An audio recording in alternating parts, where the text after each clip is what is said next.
Hello, Voices of Wrestling listener. Dave Ryan here. Have you ever wondered to yourself how many hidden gems are hidden away inside the last years of World Championship Wrestling? Have you ever asked yourself how many tenuous gags can be made about the name Mike Enos? And have you ever thought about what it sounds like for two Irishmen to interpret a very chaotic company through its B show? The answers to all this and more are just a click away. Check out Days of Thunder every second Thursday on the Voices of Wrestling podcast network.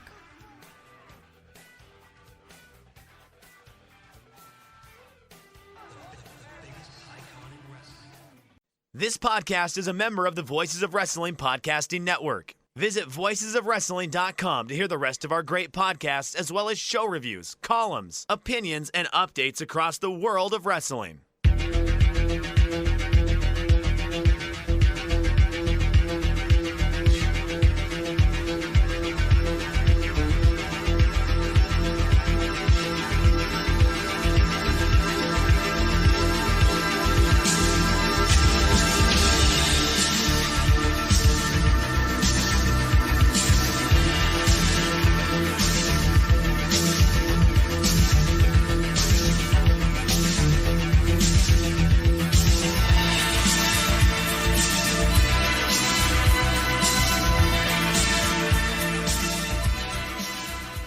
Hello and welcome to a very special Days of Thunder at the Movies episode. Not normally this side of the paywall.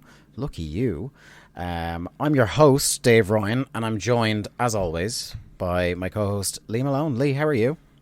Good. Good to have the band back together. It feels weird in a number of ways, because one, we haven't recorded in a while, and two, doing an At the Movies on the free feed is very unusual for us. Yeah, it's much more laid back than our normal recordings. Yeah, and it's a nice change of pace, I think.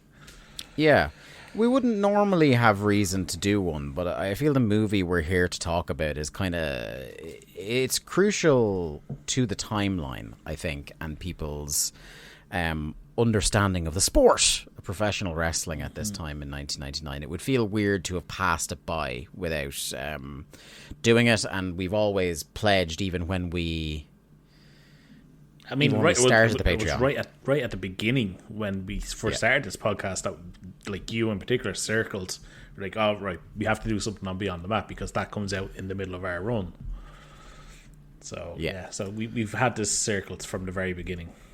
Yeah, absolutely. And that's been our promise, like I said, since the Patreon, is that anything that's essential to the timeline, we're never going to gate away from people. But look, if you like what's coming up ahead with this kind of style of show, the more casual, as you say, you know where to find a lot more at the movies. And that's over at largemanappears.com. But first, we need to address on the show that we are the walking wounded, sir. Yeah, I mean, you've been stricken with, whatever it was, you had the Black Death or something. Oh, yeah, it felt like fucking plague big time. I don't know, is polio still a thing? Don't know, I had it all. Whooping cough. You name it, I had it. All those old-timey diseases. Yeah. I was just going to say, well, what's the needles we get in school over here? The MMR? The MMR. I had measles, mumps, and rubella. Yeah. All at once, All at once, yeah. Some would say you're a walking Monty Burns. You have all of the diseases. Three Stooges syndrome, yes. Indestructible. Yeah, that's me. Didn't feel indestructible. I was talking to you off air about it. It was like, I don't get sick very often, like maybe once a year. And it just so happens that it was right around the time that I was saying out loud to people, I was like, wow, this is the first winter in many years where I haven't got like a proper bug or anything like that. Now that we're literally, when this show comes out, it will be May. Mm-hmm. And I thought I was home and hosed, clear, and then I was stricken. I think what happened was, for the 2 previous work days, in all the groups I ran, and this feels like the universe was just trying to fuck with me, but in the last 3 groups I ran, 3 people, 1 in each group, And always the person who was sitting directly beside me when they said this said, I was just sick and I'm still sick, but I came back in anyway. And I'm not like boy in the bubble about germs on the whole, but I thought like after COVID, we all kind of collectively agreed that if you're sick, you stay home.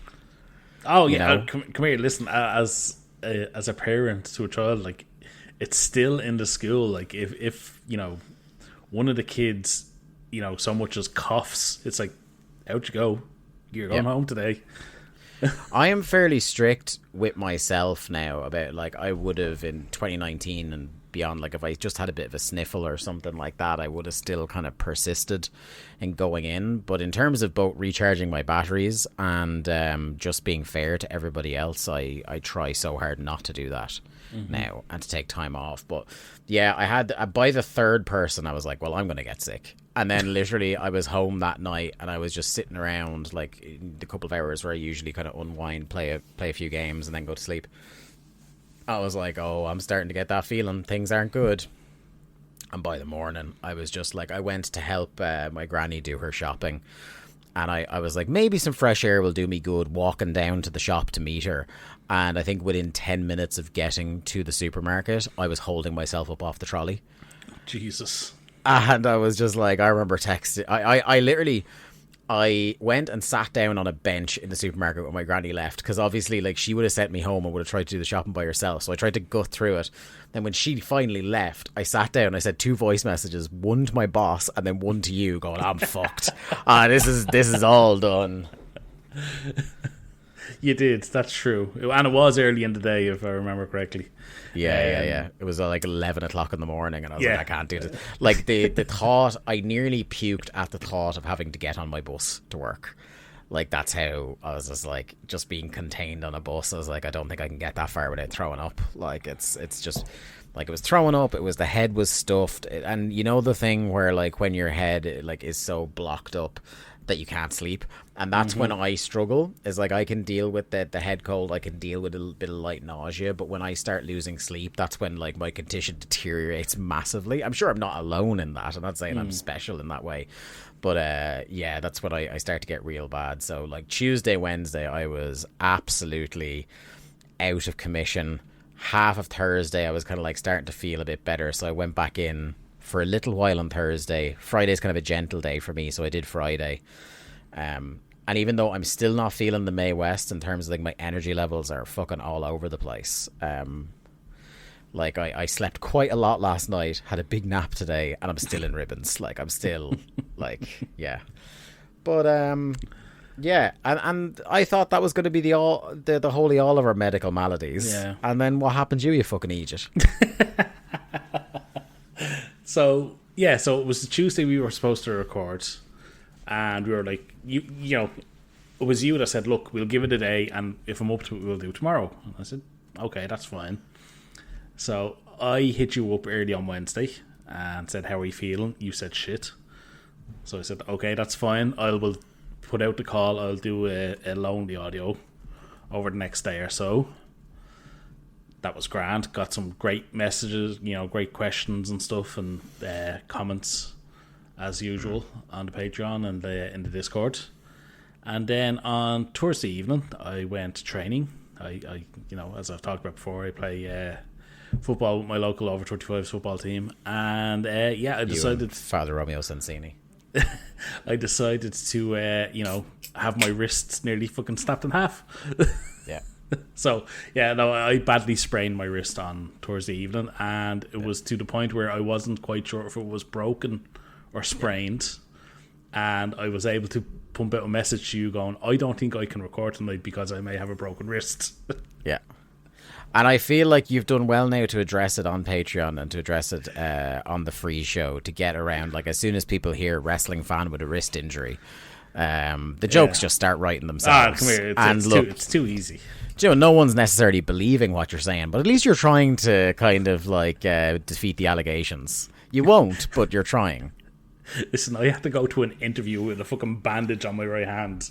I'm just so excited for this job, you guys. This man has been unemployed for a year and he has a bandage on his right hand. I mean, come on. What are you going to think? We have a couple of bits to get into before we start talking about Beyond the Mat, right? So the first thing is I was called out this week, not by who you think, by my friend Jack Lazell. Jack said to me he's noticed an interesting thing about my behaviour, Lee. Okay. He says that every time I get sick, I do something on Twitter and get in trouble with people. Okay. He noted the time I got sick last year was when or about a year and a half ago, was when I got blocked by Twitter charlatan and alleged economist Eddie Hobbs. That was like my last serious illness. He goes, I think you just sit at home and cook on different ideas. Well, see, my problem with you and your Twitter hot takes is that you never tweet them out from the Thunder account. Yeah, I know. You save all the good stuff for your own account. I have, you see, and that's what I was saying to you, is like, I've never once consciously thought about a tweet is going to bang. Like, do you know what I mean? And that's not why I craft tweets. Like, it's just because I'm annoyed about something or I'm enjoying something and I just, like, spit it off my dome. There's no sense of drafting or putting forethought into any of these things. So, yeah, I just shot it off of my own account. And it was because I was getting bored of, like, so there is that, I don't want to, like, go into points that have been talked about a lot on wrestling podcasts recently, but there is a lot of that kind of level of punditry in wrestling by kind of former prominent figures in there, like whether it's your Cornettes or your Bischoffs or your Russos or your Bubba Ray Dudleys or your whoever else. And I've just always found it funny that these people come from a place of I know so much better. And these people are idiots, and like the level of bad faith to which it is done, and the most transparent part about it being what I pointed out when I said it was that, like, it's very funny for these people who claim to be such like creative geniuses and brilliant and stuff like that they remain remarkably unemployed in creative roles within wrestling for many, many years. And that, I did not think that was a controversial statement. I knew there must be people who listened to Bischoff, because it was a Bischoff and Bubba clip I commented on. I knew there must be people that listened to Bischoff, but I wasn't necessarily ready for how many there were. And they're like, hey, he beat Vince McMahon for 83 weeks. And I'm like, yeah, but then what happened? And you were like, there's only so many jobs being a creative in professional wrestling. I was like, yeah, but if they were so good at it, they would find a place. They would have one of them, yes. Companies. Yeah, you would not want to leave money on the table. Absolute sham of a man, Eric Bischoff. I think like the grift is very apparent because he was a guy that was like willing to take coin to do appearances in 2019, 2020. Hang on. You think this is a grift? You think Bubba Dudley does not hold firm these beliefs that he says, and he just happened to be on the two most recent WWE telecasts? Somebody said to me, one of the replies to it was great, because it was just like, Bischoff was the creative director of SmackDown for a couple of months there a few years ago, and I was like, that's the example you want to use?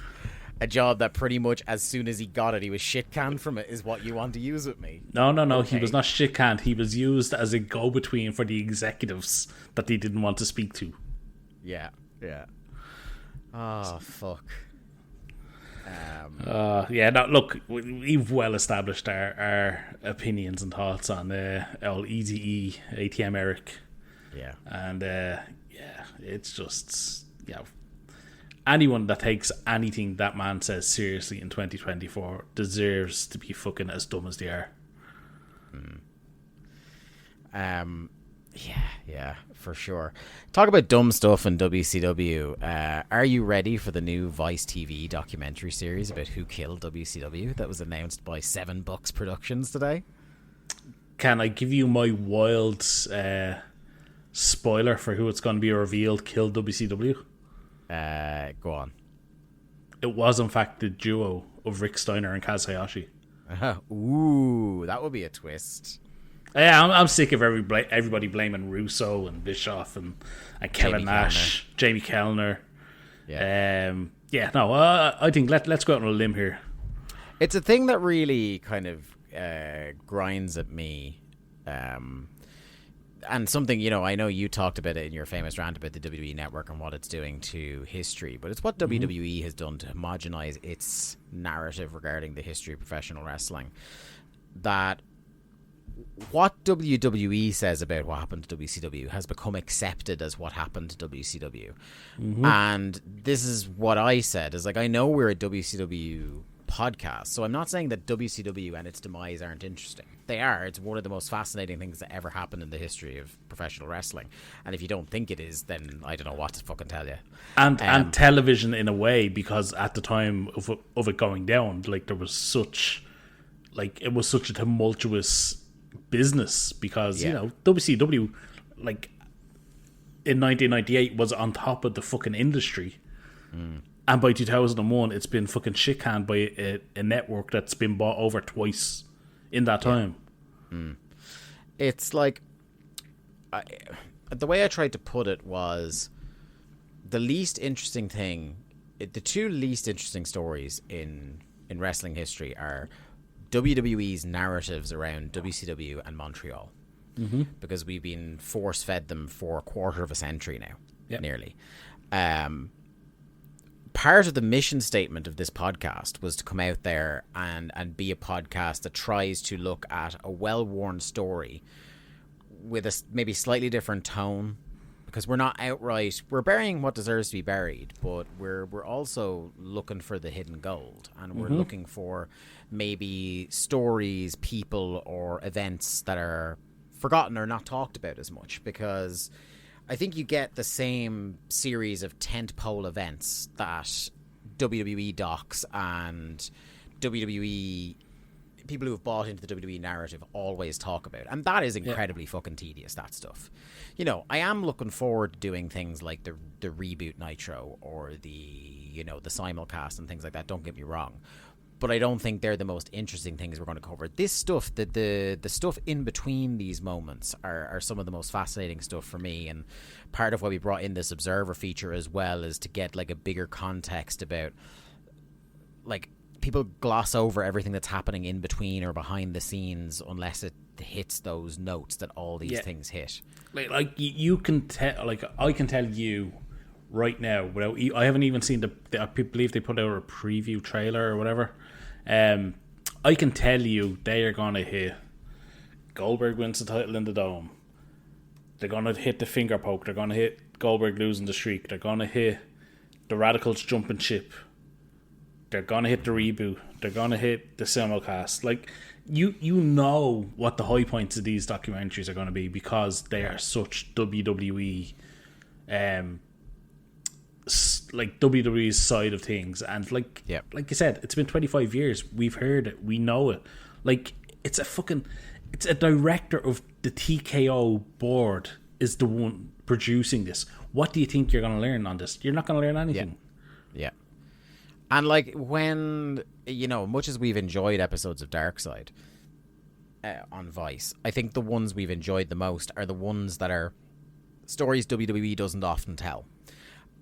Or stories that are maybe you've heard bits and pieces of but never necessarily got into detail on. Like the Herb Abrams thing, like we've all heard about Herb Abrams, but I'd never watched a long form piece talking about everything that happened there. One of the most recent ones I really enjoyed is John Tenta. John Tenta's one was great. Yeah. I think, like, in terms of like harrowing stuff, like the amount of detail that they uncovered about the plane ride from hell in that episode as well. Like we'd heard some of the stuff, and I think we reflected on the time is that when we had heard the internet rumors about what happened on the plane ride from hell, it all seemed a bit funny. And what Darkseid was able to do was put it in a kind of much more tangible and horrifying and dark context. They were able to put a face on all those horrible stories we'd heard. But I don't think WWE and Dwayne's production company, old piss bottle Dwayne, have any interest in doing that kind of treatment on WCW. No, they don't.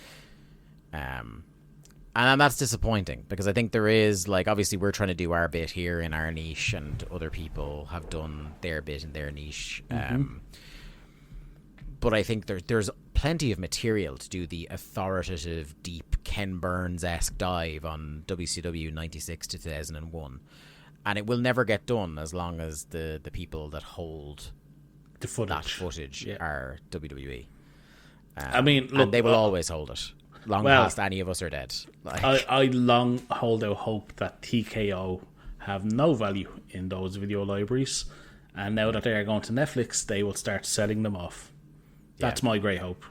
that would be nice. I do think that if they did sell, the last thing they would ever sell would be WCW and ECW. Probably because there's enough of them there that know how much Tony would want it. Yeah. And part of it is, like, they have, even if they don't hold a value in the archival footage, WWE holds a value in owning as much footage of their wrestlers and their Hall of Famers' careers as possible, so they never have to license anything. True. But yeah. Yeah, that was interesting. And then the last little tidbit that we were thinking of talking about was old Billy Big Time. Bill Goldberg's been in the news. I feel like this is a WCW relevant thing that we should kind of at least acknowledge. Him talking about AEW being too cheesy, and that's what... Is it cheesy he used the word? I believe too cheesy was the phrase he used. In not going to AEW. Which is a shame in a bunch of ways. I was just going to say, I think Goldberg thinks they weren't cheesy enough because he wasn't getting enough cheese off them. I think for most people it was fairly transparent from the start. Is like clearly negotiations didn't go the way Bill Goldberg wanted, and I think Tony made a good response today as we're recording this, talking about how, look, I love Bill. We all love Bill. We'd love to have Bill working with us. We've talked to him a bunch of times and we've been close a couple of times. And he would have been... He's in the mood lately to be as salty as possible in the media. And he'd also be well within his rights after what Goldberg said to out him for, like, he just wanted too much money. But he didn't. Like, he really took the high road on it in a way that was surprising to me after the last week. And it is kind of a shame because, like, I would think, and it has been remarked on, this is not an original thought by any stretch of the imagination, but I would think that somebody like Goldberg, who definitely, and rightfully, because he's a huge star, has a very high opinion of himself. And in terms of, he's been talking about doing this, like, goodbye tour, wrapping up his career. You would think a guy like him, who does think actively about his own legacy, would look at what they just did with Sting and go, like, they will handle it way better than the other guys will. Do you not think looking at Wembley appeals to fucking somebody like a Bill Goldberg and his ego? It has to. Yeah, apparently not enough to make him come down in price, but yeah, it's a little bit disappointing because I'd love to see him there. What they would do with him. I don't even necessarily think I'd love to see him there. Don't get me wrong, love Goldberg. I mean, but what does he bring in 2024 to AEW? Yeah. Like, that's part of the interest for me. It's like, I don't know what he looks like in AEW. Is Bill Goldberg, self-aware enough to do a tag team run like Sting did? Don't know. But you see, the thing about Goldberg is, though, the style of the Goldberg match is still something he can do as a single. Jim, he can still do the minute and a half squashes. The whole thing about Sting is, like, that wasn't the Sting style of match, so you had to hide it in tag matches and plunder matches, whereas Goldberg could just do the Goldberg match from, like, multiple pay-per-views and then put over the right killer at the end. Like, I know I'm way more... Like, if you told me tomorrow he signs with one company or the other to do his final run, like, I can't think of anybody short of maybe Gunther that I would be interested in Goldberg wrestling. And even then, I don't see much interest in Gunther fucking chopping Bill Goldberg for 4 minutes. I don't know. I don't think Goldberg has interest in that. No, absolutely not. Yeah, I would like to see him out at some point, make an appearance or have a match or whatever. I don't know what I'd do with him, so I can't imagine what they'd come up with. Yeah. I mean, look, I guess at this stage, And now Tony seems to, with his comments, like, wisely left the door open if they can do business in the future. But for now, at least, Goldberg, I think it would look like a real weird climb down for him to just show up. And hey, listen, if Crush'em hits those speakers at some point in Jacksonville, I'll be on my feet. Yeah, but that's the Bill Goldberg news anyway.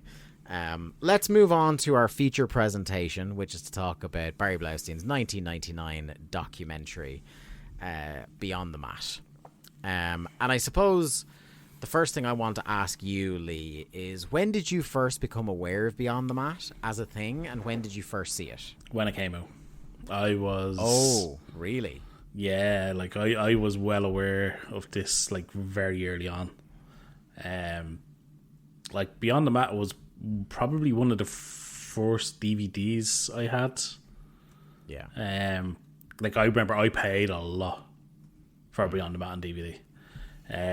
I can still remember the DVD cover in my mind's eye. Yeah, I was aware of this like very early on, as like whether it was coming out or whether it was the first time it was aired on UK TV. I can't remember exactly, but like I had watched this at some point in 2000. Yeah, I was quite a few years after that. Like I'd say mid 2000s is when I finally saw it. Like I feel like it was a LimeWire download. Okay. Or maybe early views when I started torrenting stuff. I never had the physical DVD of it. Oh, really? I feel like it was around that time where I was starting to get into things like reading Death of WCW and stuff like that, where I'm like, so I become almost incurably online from about 2005, 2006, and I start consuming a lot of the kind of history of wrestling stuff I hadn't to that point. Like I've been watching some Wrestling Channel, and I'd read my Power Slams and my WoW magazines and stuff like that. But that's only certain like bits and pieces, and you're not going with those magazines. You're kind of getting what they serve you up in terms of history, rather than kind of, oh, I'd like to learn about this, I'm going to find out about it. So yeah, by the time I saw it, I think it was really interesting, because I feel like one of the important things about this documentary as like a piece of history is I think for a lot of fans, this was like the first real up in your face peek behind the curtain, like the 1-2 this year of this and Wrestling with Shadows. And I can only put myself in like, oh God, what must that have been like? Because by the time I come to it, I've heard a few of the stories about what happens on it. We're removed a few years from everything, and I'm kind of like, I'm well and truly smartened up. It's funny, like you were saying about, like you mentioned earlier on about history and WWE's side of history, and like I couldn't find the movie anywhere on any streaming service or any of the places it normally looks. So I typed it into Google and found a video on YouTube, and the video on YouTube is up 10 years. And in those 10 years, can you like give me an estimate for what you think the views on this video have been? Very famous wrestling documentary. I'd say it, but the way you've put that up tells me it's quite surprisingly low. What is it? It is 1.6 million. Huh. Like that is stunningly low, if like in my opinion. And to me, that says a lot about this kind of newer generation of wrestling fans. They have no interest in history. Yeah. Yeah. And like this kind of, I don't want to say, like, the wrestling business is so exposed now with TikTok and, Instagram and like all your favorite WWE superstars and AEW wrestlers are so available online at all times. Like, that wasn't the case in 1999. And to be able to see backstage at an ECW show, Mick Foley with his kids, like this was stuff you didn't get. Even the most online people didn't get that stuff. Yeah, because like you might hear stories about here's what happened behind the scenes of the Royal Rumble, but you're not actually seeing the guys themselves and their families like with kayfabe completely dropped to the side and this fly on the wall style until this and Wrestling with Shadows. And Wrestling Shadows is a whole different thing because that's not what Wrestling with Shadows was setting out to do from the start, and it just happened to be around when Montreal happened, you know, and so it turned into that kind of documentary. Whereas this, like, is clearly proposing to be a warts and all documentary. And one of the fascinating things I've thought about this whole time is just like, I can't believe that this film exists, that the notorious for not wanting to deal with the press or take a narrative out of their own hands World Wrestling Federation permitted any of this. But see, this is what people forget. Yeah. The WWF was in such a fucking precarious position, even going into 1998, 1999, that, you know, they were agreeing to things like this. So depending, I can't remember the exact timeline of when he first approached WWF. I'd say it was some point in 98 because, like, the footage we see from ECW is 1997. That's barely legal. That's April 1997. So, you know, he was already started down this documentary at that point, and he says at the end, like, it was 3 years on the road, and a lot of the WWF footage we see is 1999. So I have to imagine he had an agreement from some point in 97, 98 with the WWF. Yeah, it's like, it's a surprising, I think he says in the end that it's like pretty much a full 3-year span he's recording stuff over, and he moves here and there, and, you know, whether it's more narrative or factual that he says that he'd kind of done with the WWF stuff early on in the process, and then kind of Foley calls him in early 99 because they were doing he's getting the title. Getting the title, and the Royal Rumble match is happening, and he kind of comes back for there because we kind of, and we'll talk about it as we go through the blow by blow here, is that we kind of do a lot of the Fed stuff up front, and then by and large that's left to one side for a while. I think it's a very interesting style of documentary that there's a bunch of different subjects rather than it just being about Vince, just being about the WWF, just being about this person, that person. And even though it's got a lot of threads to follow, I feel like it's very clear. It actually, that's one thing that when I was watching it felt very segmented. And I didn't remember it being exactly like that. It was like, what's the term Joe Lanza used? A Heyman special, you know, where one match bleeds into the next. Yeah. And that's what this felt like. It was, everything had its own segment, but there was these like things that crossed over and brought you logically into the next bit. Because it is that idea about being beyond the mat, and you're seeing looks at wrestlers at different stages of their careers. That's really interesting. So you have a story of a couple of guys who are trying to break into the big leagues. You've the story of the company that are currently top of the pile. And you have the story, you've two dueling stories of two veterans. One who's kind of going out on his, going out for now on his own terms, and it's all happy and rosy and wasn't he great and stuff like that. And then one person who's like completely the opposite side of like this like a horrible, dark, the worst possible fucking outcomes you can possibly imagine. And it's interesting that the film manages to pull that all together and have something really important to say about, and you know, Barry talks about it in the opening scene of the movie in his kind of wry little narration about how like he had this kind of bugbear that a lot of wrestling fans from our generation had, which is the, you know, you talk to people about how you like wrestling and everyone comes back at you with that's fake. And he's like, I know, because I've been a fan for so long and I followed it for so long inside and out, that like I know that the toll that this sport takes on people is much more than the general public give it credit for.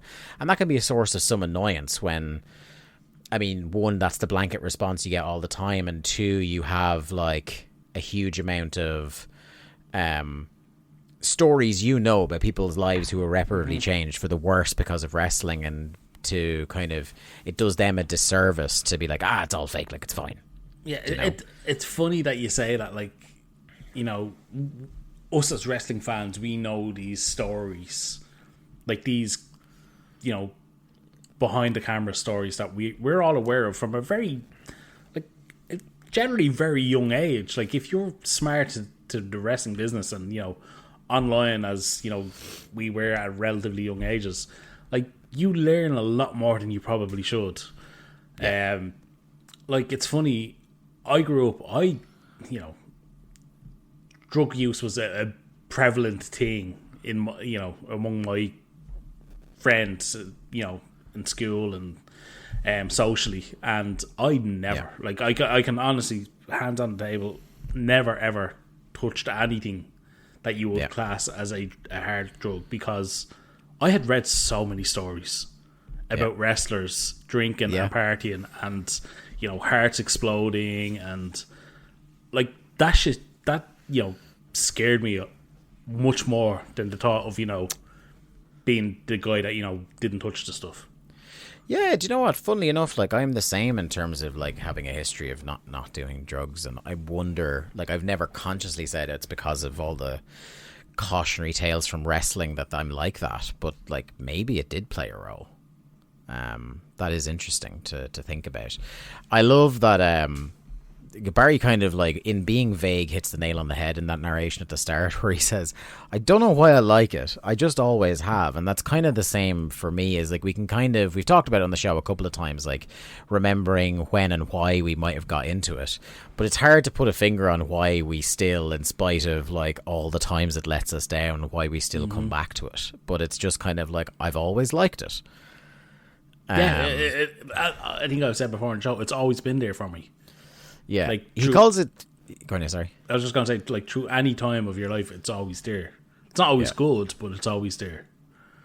He calls it theatre at its most base, which I think is very, very apt comparison. And that is, like, it's all theatre, it's all spectacle. It's we've talked about it on the show so many times. It's like, because I don't have a narrow view of what I think enjoyable wrestling looks like. I enjoy comedy wrestling, I enjoy high-flying wrestling, I enjoy fucking grapple fucks, I enjoy brawls, anything. And that's because wrestling to me is a medium. And once you're telling a good story, there's compelling action involved in it, you're gonna pull me in. I think as a medium, it's great. It is base, it is low art, if you want to call it that, but it is art when it's done well. And as a live experience as well, once you start going to shows as well, like, I think there's a whole other dimension to it that gets kind of unveiled. He lays out his mission statement then, where he says, what sort of man bashes another human being's head into a ring post for a living? Who are these guys? So it's to kind of peer behind the superhero personas of these guys and see, like, what's really, really going on. And look, we started about 60 miles an hour because he goes to he goes straight to Titan Towers. And that's awesome. Can I talk as well about how profoundly unlikable Vince McMahon is in this documentary? I mean, literally the first time, like, we hear him talk is, you know, we're gonna, you know, this is gonna show what we're all really about. Yeah, we make movies. I mean, it's the first thing he says. Yeah, we make movies, and he's doing, like, drinking his water and chewing his water as he's saying it. And, like, it's just, this is a guy who has always, he had a consistent record, even before his many crimes were unveiled, of being somebody that in his appearances with the media gave off the air of somebody who consistently believed himself to be smarter than all members of the media, but was consistently made to look like a massive arsehole by them. And this is no exception. Yeah, this whole bit, like, this first bit of the documentary with Vince, and, you know, we get introduced to, I think it's Jim Bell, Senior VP of Merchandising. We see Jim Johnson talking through, creating some music. I think even people who haven't seen all of Beyond the Mat have seen the clip of Jim Johnson explaining how he came up with Vader's theme. And it's great. And it's just interesting because it did come up in the news this week about how, like, WWE is well aware that people think their music is dog shit now. And And it's just funny because even though like a lot of Jim Johnson stuff was simplistic, it was all memorable, you know? Mm-hmm. But yeah, like this whole segment with the WWF, like they all just come off so fucking horrible, I think. Yeah. We get to see Vinny Roo working with Sable. Mm-hmm. Talking about, we don't think you're going to be able to compete. You got to sell that back. And he had forgotten what it was she was supposed to sell. He had to check with her that it was the back she was going to be selling. Yeah. The Jim Bell line about how there is a direct similarity between the WWF and the Muppets really killed me dead. It's like, sir, you are not the Muppets. As a fan of both, you are not the Muppets. Well, I'm not going to say that there. But again, you are Muppets. I will say, but I think it's still, again, because of how I know what you were saying about the way they're kind of like they could do with some PR wins even in 97, 98, 99, but like it is still kind of mad to see this notoriously secretive company that tried to hold on to kayfabe with their fucking teeth for many years, being so open about seeing people like rehearse vignettes and talk about angles and promos and things like that. It is really, even now, it's still very interesting. Yeah, I mean, it's not often that they do let like any kind of cameras into like the offices. Never mind like the inner sanctum of like business meetings or whatever. But to me, the most fascinating thing was, one, Test is waiting at the elevator for the McMahons to arrive. Yeah. And two, the giant Silva is just strolling through Titan Towers. Yeah. Just lost. Can't get out of the building. Like, yeah. Also, like, it reminds me of how much cooler the that old block WWF logo was than the current one. Oh, yeah. It's class. Just proper throwback. I did like a line that really kind of hits home about the WWE vision still to this day, is when Barry says the WWF isn't about fighting, it's about spectacle. Mm-hmm. So wrestling, particularly at this time, because you're talking the Russo car crash era, wrestling is completely secondary in the head writer's mind. Yeah. And we know Vince's distaste and desire to try and figure out how to do WWE without having wrestling in it. And we'll talk about something that's interesting about that later when we get to the trainee match, or the dark match, should we say. But then we get the famous... Do you want to kind of explain the infamous draws scene here? Yeah, so, I mean, Barry does a good job of explaining that Darren Drozdov, was an NFL player, like kind of unspectacular and not very well remembered, but he came in, he got trained, he was in ECW for a bit as he was a paid WWE talent or WWF talent. So he had experience, as Vince says, you got the basics down, so you're ready. That was, the limit of their training. You got the basics. You've got a good look. And of course, famously, Darren Drozdov was able to vomit on demand. Yeah. So we see a clip of him on some kind of, I'm guessing it was a web show or like a public access TV show or something. We see Matt Bloom randomly just in the background. Yeah. You're really good at popping. Like I don't know as half of these background people. So this is great. Matt Bloom was just in the background of this TV show or whatever, and yeah, draws pukes, and then we get the Vince meets puke, Vince pitches puke. Yeah, as JR sits there just loving life. Yeah, and it's funny, like there is obviously the tragic element to like right just before this film comes out is when Droz has his accident. But it is an interesting glimpse, should I say, into how even when they were cooking in a lot of ways with Stone Cold and stuff like that, like it was a real scattershot approach to creative, because like I can't imagine how anybody thought this was a good idea. Well, Dave, you've got Animal, you've got Hawk, you've got Puke. Yeah. And the thing is, like, you feel bad for poor Droz, because Droz is very clearly doing the, yeah, seems good, because he's just thinking, like, TV time. Because that's how, like, bad creative was never challenged by, and still to this day in a lot of ways not challenged by a lot of wrestlers, because it's like, if it means I'm on TV, I will do almost anything. And it's one of those classic things about, like, if there's a secret talent that you have, don't ever let Vince McMahon know about it, because you will be doing it for the next 5 years if he has his way. Like, again, the famous story about Stephanie hearing John Cena rap on a bus or something like that, on a European tour. He was about to get cut after getting back from the European tour, and Stephanie heard him rap. Yeah. And look, in that case, it saved his career, but in just as many cases, it's fucking, like, led to dog shit creative. Like, the genesis of the Tommy Dreamer will do almost anything for money gimmick, you name it. Like, it's come from bad creative because somebody overheard somebody can do something. And yeah, you feel bad for poor draws. But Vince, and this is the thing as well, like, one of the many things about Vince, apart from being an awful person, that a lot of people tell you, Vince is not funny. Vince is not funny. Vince has the sense of humor of, like, an 8-year-old school bully. Mm-hmm. And so he has obviously thought this puke idea is fucking hilarious. And you can see him doing his, like, unbelievably aggressive laugh when Droz does the puke into the bin. And he is not somebody that is dissuaded of when he thinks something is it going to make me money, as Paul Heyman once said. He definitely won't be dissuaded. Yeah, it's so odd, like, seeing Vince in his office with Shane, the dinosaur skull at that stage. Yeah, with Shane and JR looking on as Vince commentates on Draw's puking into his wastebasket, and, like, he's so, like, just not even overt, he's just so aggressive about it. Yeah.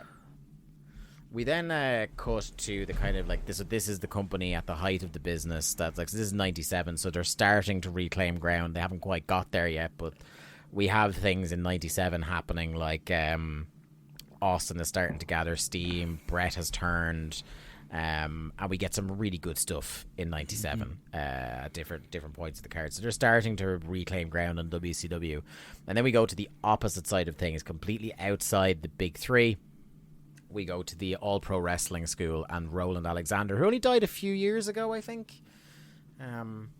Or is it, no, about 10 years ago? I think it's a good bit, yeah. Yeah, sorry, it's Dennis Stamp that only died a few years ago. I think he only died about 5 or 6 years ago. But yeah, we get to see Mike Modest and what's the other guy's name? Tony Jones. Tony Jones, yeah. Who are the two real prospects at APW. We'll talk about them in a little bit, but what I really enjoyed about this is what a transparent carny Roland Alexander is. Just shameless. Barry even calls him, he says he's a carny. Yeah. The bit with the, like, you know, he doesn't really care what age you are, what level of ability you have. Once you're willing to pay him and make a financial commitment to the lessons, and you don't, like, if you don't pay, you don't play. And him being like, I'm going out of town, so everybody make sure you're paid up to date before I go, because he wants his little slush fund for his holidays. So I have my spending money. The bit in the office where he meets the guy that comes in to, you know, get to talk, the young lads. And he's like, I don't care if you've got good credit, bad credit, no credit, you pay.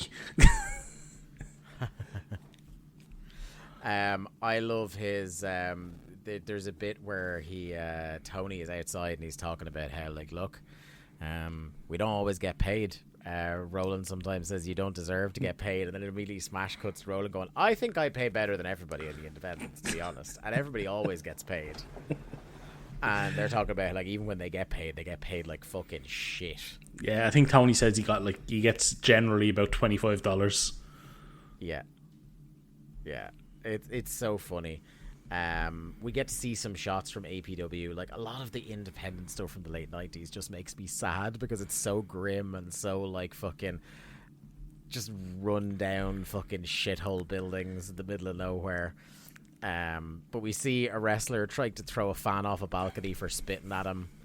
And then the lads get called up. Like, I'm under no illusions that a lot of these things that happen are engineered by Barry. Mm-hmm. Who's going, like, look, I'm following this school. Will you give these two guys a look? Because I think this will be good for my documentary if I can see this process, because like Mike Modest, from the little bit you see of him in here, like seems polished enough, but doesn't seem like anybody the WWF would take a sniff at all. Well, I mean, Barry says it. He says I showed JR footage and I got them a tryout.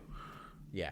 And this is one of my favorite things about like this whole process we're going to talk about, is watching the talent scouting process.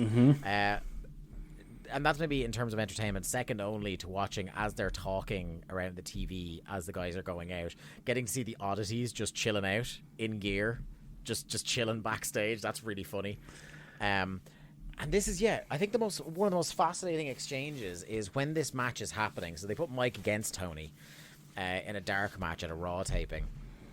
And seeing JR, Vince, and Jim Cornette watching and analysing the match is really interesting to me. One, because Vince is actually looking at wrestling moves. And he says at one stage, he's like, a wrestling hold, we don't see many of them. Yeah. And two, the other thing that I thought was interesting about it is, like, regardless of the characters of one of the men in particular nowadays, you could definitely see a bit of magic when Jim and JR are scouting a talent, when they're talking to each other about wrestling. They're talking their own language. Like, we understand it, but they're talking to each other without, like they're communicating, just binging off bits that they each see. And I totally get what you mean. Yeah. And one thing that I thought was really nice, and like there's a lot of people who are doing things for the camera in this documentary, but one thing I definitely know he would have done one way or the other is that one of the people who comes up to congratulate Tony on the match is Mick Foley. And I have no doubt in my mind Mick Foley was that guy. That because these dark matches, he's been there. People feedback. I did think it was interesting as well that Corny is the one agenting the lads before the show starts, and we see them doing a little bit of a run through, and like they come out of the ring and they're like, the ring's so much bigger, the ropes are so much looser, like we got to hit it harder, and they're talking themselves through like all the things they got to do. And that's one thing, like if you aren't aware that the WWE WWF rings were purposely bigger than any other rings. The WWE rings are 20 by 20. WCW and ECW were 18 by 18, I believe. Again, WWE had the different ropes. They didn't have the cables like everybody else. They had actual rope. Just things like that they would do to differentiate themselves and make sure that everything was different in the WWF.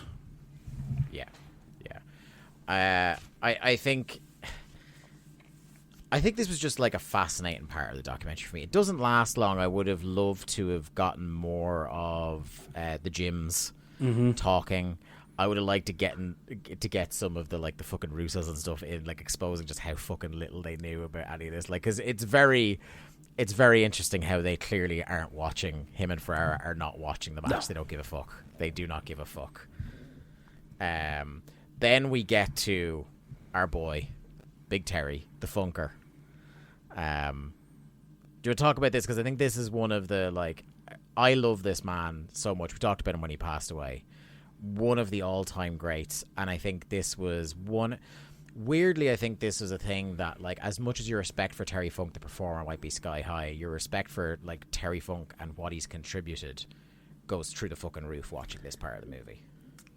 Yeah, I think this was really... Like I said, I was aware of this movie very early on. So I would have been 14, say 15 at max the first time I saw this. So I knew of Terry Funk, but I also, whatever I was reading at the time wouldn't have been as heavy on the history of who Terry Funk was and how important he was to, wrestling in general, and just how great he was. So this would have been to see this guy and hear Barry talk about him and the way he describes him, and then you see him as the man, Terry Funk, and how important he is to his daughters, and how much of a legend he is in Amarillo. Yeah, it's such I love, like, there's one bit, and it's right when we first meet him. So Terry Funk is getting out of bed. Like, his Vicky goes in to wake him up. And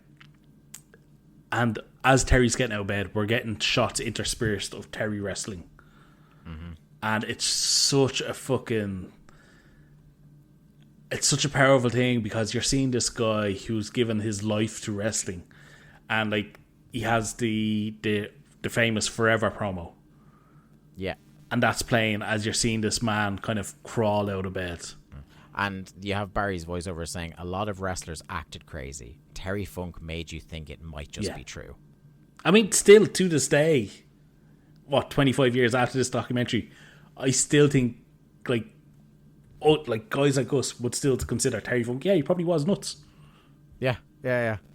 We haven't even gotten to him and the horse and WCW. We get to see really heartwarming stuff. We get to see Vicky looking after him and being the concern. Like, she's just like, look, I know this is his heart and soul. I would never make him retire, but I am worried about him because I love him, which is really nice. And I think what was really heartwarming was Terry at his daughter's wedding as well. Like, just get to see the normal guy behind the crazy guy who will, like, kill himself to give people a good show. I think this was really nice. It's also the way his daughters talk about him, and the concern they have for him.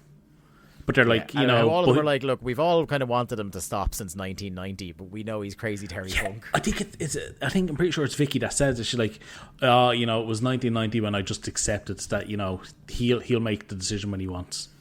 Yeah, and he's already retired. Like, I think Barry mentions it. Like, he's already retired a couple of times by this stage. Hi, sure, he retired in like 1979 or whatever it was in All Japan. Yeah. His doctor's appointment as well. Where oh my god! What's really funny is, like, they're talking about one of his knees and they're like, you've got progressive arthritis. There's very little space here.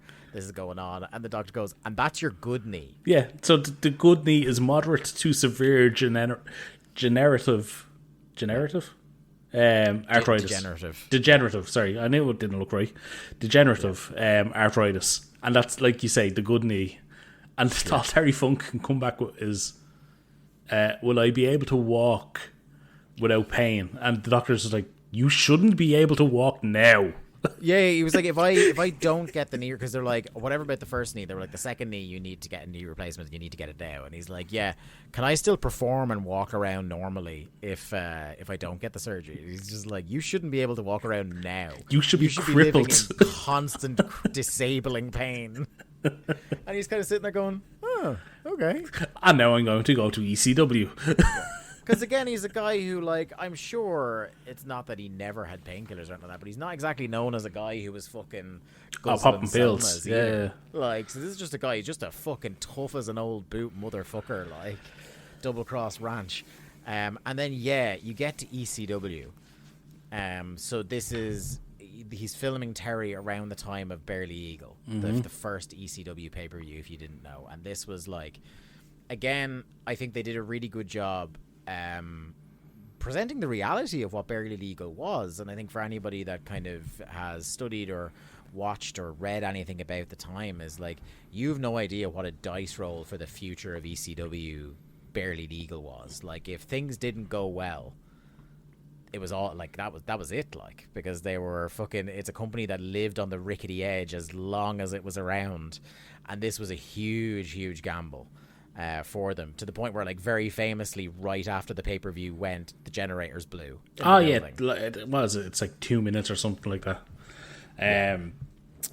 But I love, there's one description that Barry gives, and it's obviously something I've long forgotten from, the first whatever amount of times I've seen this movie. ECW is the Ellis Island of pro wrestling. Yeah, it's so fucking apt. I think that's spectacular. Yeah, people coming through looking for a home, and he compared, like, he's like, people, wrestlers on the way up or from different countries who are looking for their place in the US, or old dinosaurs like Terry Funk looking for something, some way they can still contribute. And it's perfect. I think it's even better than the Land of Misfit Toys, which is that kind of became the thing after Rise and Fall of ECW. Now, the Ellis Island of pro wrestling is fucking spot on. Yeah. then we get the pay-per-view is about to go on, and we get Paul Heyman's motivational speech, right?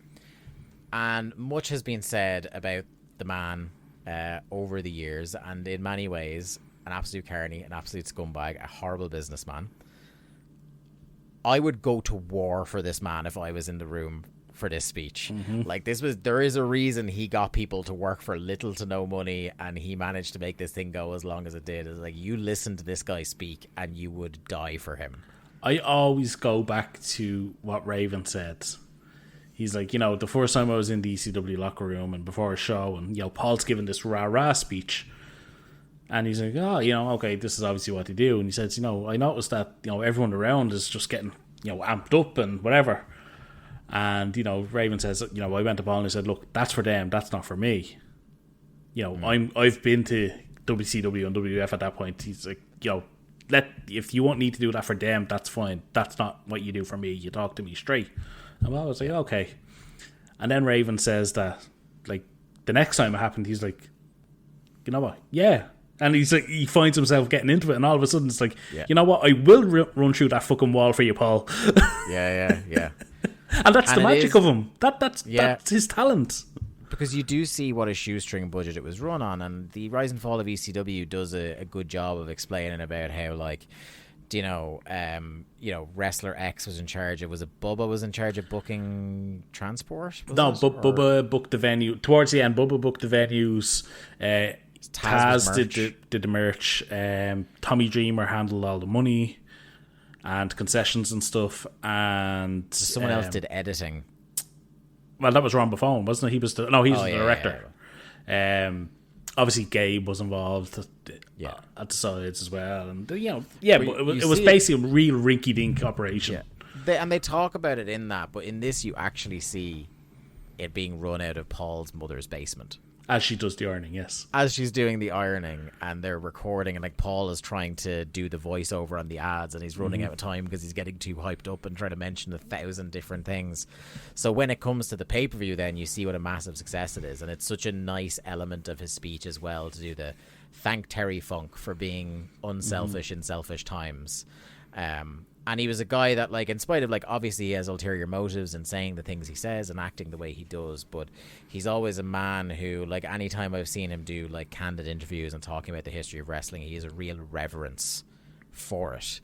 And I'm sure he was, like, a pig in shit when Terry Funk was willing to come to ECW and, like, hold the title and put over guys. And by the way, if you aren't aware, and, like, you are kind of a younger listener or, like, newer to pro wrestling, go look up exactly what Terry Funk did for ECW, because he did what no other person of his standing would have done for that company. Like, nobody from his generation was willing to do what he did. We leave ECW, which is a shame because I could have done with 30 more minutes here. And that, I think one of the great strengths of this documentary is that every subject, every area they cover, it doesn't outstay its welcome. It leaves you wanting just a little bit more. Like, stay around for a little bit. You know, if he had done a whole mini series and each subject of his documentary was an episode, I'd be so down for it. We get Mick Foley, who is just, again, you kind of alluded to it, behind the crazy man that we see on the TV is one of the most painfully normal people in the world. And calling over to his family home and asking his dad through the door nicely, can he wrestle with the kids downstairs? And his dad getting annoyed at him, and his dad just being the most normal fucking Long Island dad in the world. It's funny. I remember Mick Foley being such a large part of this documentary. In reality, he's like, this bit of the documentary is less than 5 minutes. Like, this introduction to Mick. Yeah. And then it's the last, I want to say, 15 minutes of the documentary. Yeah, this is kind of just setting the table for now. And that's what I was just going to say. It really just sets the table for what's to come. But it's really good. Like, you see Mick the family man, which is all stuff we know now that we take for granted now. But this was like getting to see him, particularly with the older two, Noel and Dewey, was really interesting, and we will revisit that. But you see the famous, like, the archival footage of him coming off the roof and him just, like, his friend saying that, like, most people, like, you know, they stumble into the world of professional wrestling. If you asked me when I was 14, did Mick know he wanted to be a professional wrestler? Absolutely, I would say he did. And the funny thing is, like, his dad, like, clearly loves his son, but does not get the wrestling thing. No. Because he's just, like, talking about what a kind and gentle man he is. And Foley is sitting beside him and just, like, he's really, like, it's warm in his heart, but he, like, to kind of, like, undercut the emotion, just goes, yes, I want to be known as the world's most polite wrestler. And it's funny, it's around then that Mick says, you know, he doesn't want to be remembered as the guy that pulls the sock out of his pants for the rest of his career. Yeah. Hold on to that thought. Yeah. We get a snapshot. I forget how little he's in it, of Baby Melty. Yeah. Dave Meltzer with a voice that's about 3 octaves higher than it is now. Talking in the documentary. I did love the line in here. I think it's a Dave line. Oh no, it's not a Dave line. It's a Jim Ross line, because it goes from Melty talking about Foley to Jim Ross talking about Foley, and he goes, I don't know if Mick enjoys the pain, but he doesn't hate it. Yeah. And he talks about how, and this is, like, again, it's something we have worried about with Mick over the years, and the end of the film makes you worry even more with all we know now in medical science. But he talks about, he doesn't care, like, if he finds it hard to move around and stuff like that. The thing that's his nightmare scenario is being older and losing his mental faculties. Yeah. So he talks about, he said, I want to take the risks now while I'm still young and retire at 35, which is really funny to imagine that he's in his early 30s in this, because he just, like, he's always looked like Mick Foley. Yeah. So that's interesting, as well as considering now in 2024, there was the recent news story about how he just turned 60 and he wanted to have a match for his 60th birthday, and his doctors were like, fucking no. Yeah, he genuinely believed he could lose a ton of weight and Not have a only did match. he want to do that, he wanted to do a death match. Yeah. As well, like, it wasn't just like he was going to do it like a WrestleMania appearance and just, like, do a walk and brawl. No, he wanted to fucking bleed. You know he was going to do a death match with Cardona or something. Yeah. And then we get... Like, everybody was trying to work themselves into, he's finally going to do the match with Moxley. No, it was going to be Cardona. It was... Which I think is one of the, like, I know it's off the point of the documentary. It's one of the great what ifs, isn't it? Oh, the Mox feud. If that match had happened, it would have been so interesting. But yeah, then we get the voicemail that he leaves for Barry. Yeah, the very cheery, hello Barry, this is Cactus Jack calling from the emergency room, and this is after King of the Ring 98. The man is clearly concussed. Yes, profoundly concussed. One, because he's referring to himself as Cactus Jack. Yeah. While he's probably sitting covered in blood, dressed as Mankind, calling himself Cactus Jack. And he talks, again, it's like, I feel like the King of the Ring 98, as much as it's incredible, and it's one of the greatest, when I saw that, like, it's one of the most singular images. I will never, as long as I live, forget that match. It is talked to death. It is absolutely talked to death, so I don't want to spend too long on it, but he does make the point that, like, at the time hadn't been beaten to death, where it's like, the first bump is the one all the fans remember. But wrestlers who have taken a bump in the ring and know what mats are like and know what it's like to be in the ring, they all talk about the second bump. That OG the one through the cage. That OG WWF ring was notoriously hard. And I think we said it before on the show, it wasn't until Vince started to wrestle that he went, oh, that ring's a bit hard. Where do you fall on the famous, is it... was the cage supposed to give or not? That it feels like a really concocted narrative, because to me it was always like it was supposed to give.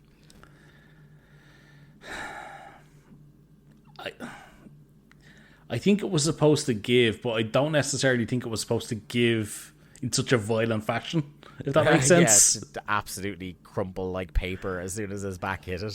But like, if you look...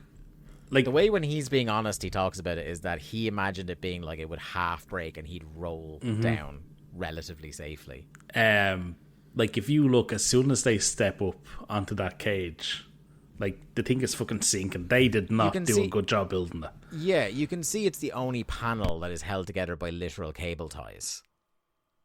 So it's clearly gimmick to give way. And I can't see where, I've never been able to see where on the rigging of that panel it was supposed to half break. I can't see a way that was rigged for anything other than for that to snap and swing down. Well, Dave, I'm going to stun you here, but would it be like Vince McMahon to lie to a talent about a stunt? Yeah, not to pay attention to health and safety too much? Yeah, true. But we move on from there for a while, and we get to what I think remains the hardest part of the documentary to watch and to talk about, and that's Jake. And I think the only thing that makes this a little bit easier to stomach now in 2024 is that man is doing so much better now. Yeah. And he's one of the guys that when he got his deal renewed at AEW, I was like, absolutely. Yeah. I will pay that man till his dying day. There was a reason that Jake Roberts was everybody's choice in, the death pool for 20 years. Yeah. Like when people talked about, celebrity that's going to die this year, it's going to be Jake Roberts. And, this documentary went a long way towards that because, there would have been people that hadn't been aware of Jake since his last WWF run in 96 into 97 maybe. And, weren't aware of just how much of a bad way the man was in. I texted you earlier on. I watched this documentary today. I haven't not seen it in a long time, and I forgot just how fucking harrowing this whole Jake story is in the documentary. It's bleak. Like, it's really, really bleak. Yeah. And like I said, only for the fact that the man, we know he's okay now. Mm-hmm. I would find it really hard to get through. That's why I can't watch any of the, appearances he makes in this period of time outside of this documentary. I couldn't stomach it. It's so tough to watch.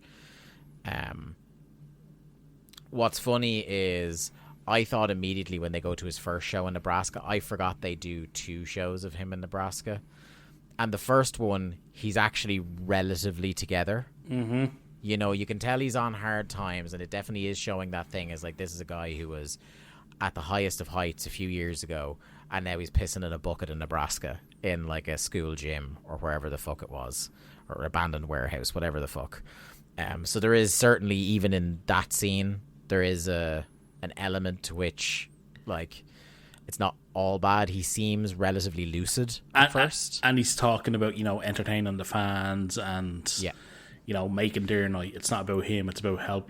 Being there for them. Yeah, and joking about how they love me. He said it's nice. It kind of invigorates you going to places like this that he wouldn't have been on big TV productions, because you realize how much you meant to people. Because he's like, I could get elected mayor tomorrow in this town, and he talks about how this young girl that he got in the ring to pose with the snake. He's just like, do you know what I mean? I do this all the time, but she will always have this memory of when she met Jake the Snake, And that's the thing, I think maybe, I know I'm a little bit past, in terms of my fandom, a little bit past Jake's pomp. But going back to him and old footage of him when he was in his pomp, was the guy was special. A special mind for the business, a special talent, an unbelievable promo.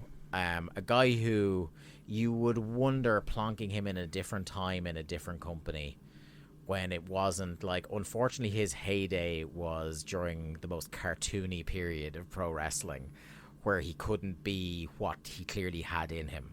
Whether you want to say it was because of demons he actually had or where this inspiration came from, but just could be the most gripping, malevolent kind of promo you've ever heard. If you want to talk about physical charisma, and it just oozed off of Jake, the man, I don't know, I think JR even says it in the documentary, he never looked like $1 million, but he didn't need to, because that wasn't the essence of the man.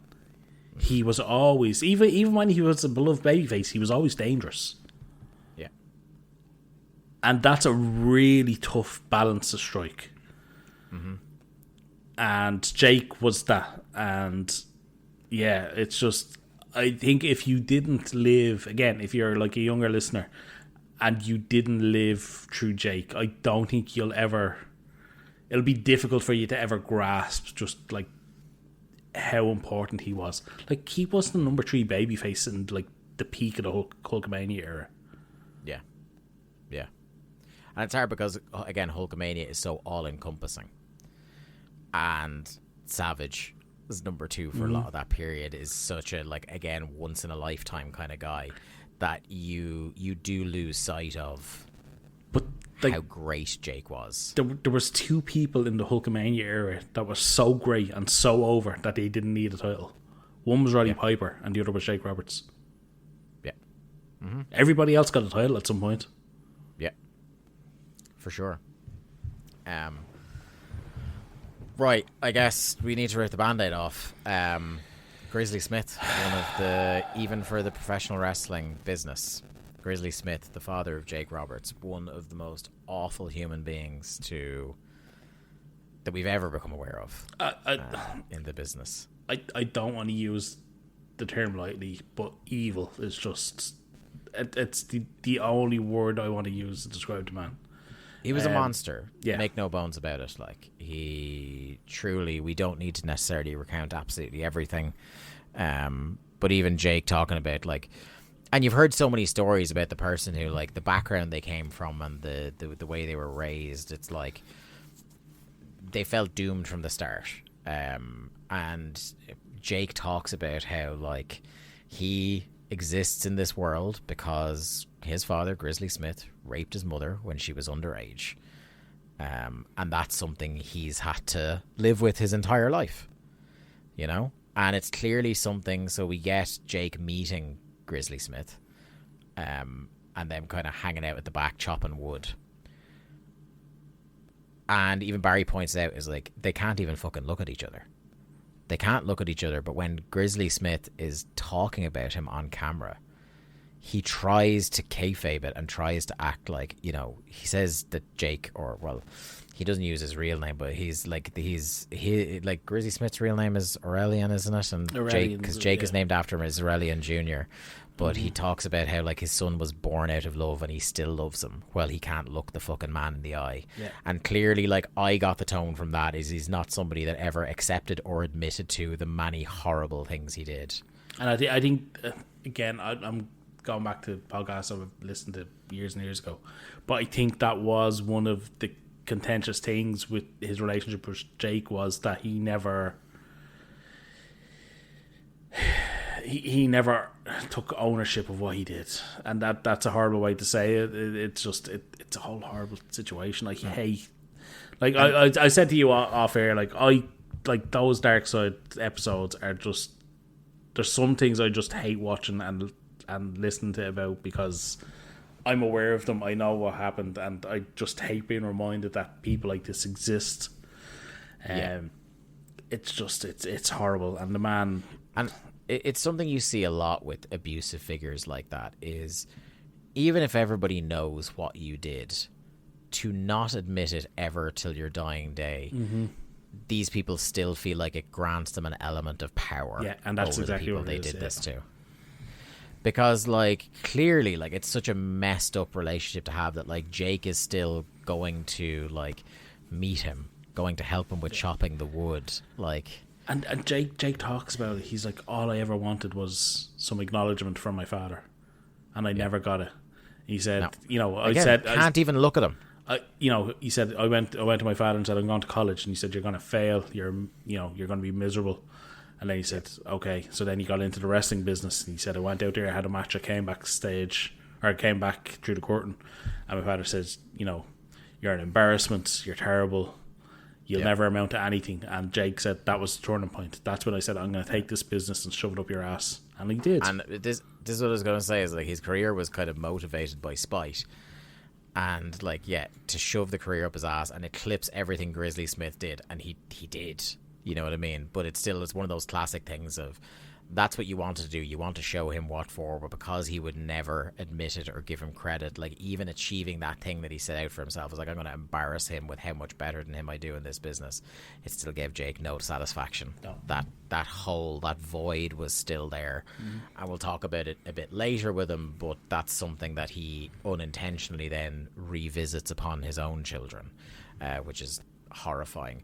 But he does talk about, like, again, he's the most blatantly honest about the excess of the business behind the scenes, because he does this talk about the drugs he takes and the sex life on the road as well, about how just increasingly dark and bizarre these avenues you head down of your sexuality and your kind of like issues with narcotics and drinking and things like that. And it's just like, when these broken people are put on a schedule that would break anybody and they are left with no kind of support system, they're pulled away from their families 300 dates a year, in a business that, particularly at the time, it's better now thankfully, but particularly at the time, if you were struggling with the kind of demons he was, there was no one to talk to. There was no atmosphere that would encourage you talking about it, and he was a man that was left to fucking drown in his own avarice,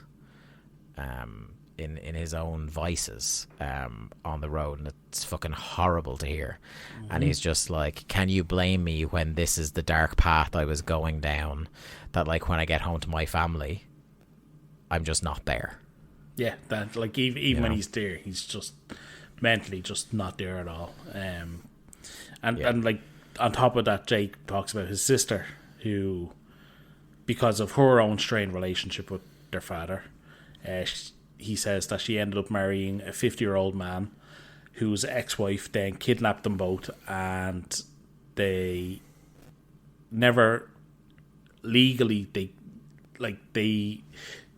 ex-wife was convicted of kidnap, but legally couldn't be convicted of murder, because despite there being enough blood to say she absolutely did kill them, there was no bodies, and they never recovered the body. And that even after 10 years in prison, when she got out and, the family approached her and she said, fuck you, I'll never tell you. Yeah. Like, that's, like, imagine that, just that alone being visited on your family. Yeah. It's like, any one of the things that happened to this man in his life is enough to fucking destroy you mentally and physically, let alone all these comorbidities of, like, all this different fucked up shit that was happening to him. And not exactly having a stable family unit to support each other when something like that happens to the family unit.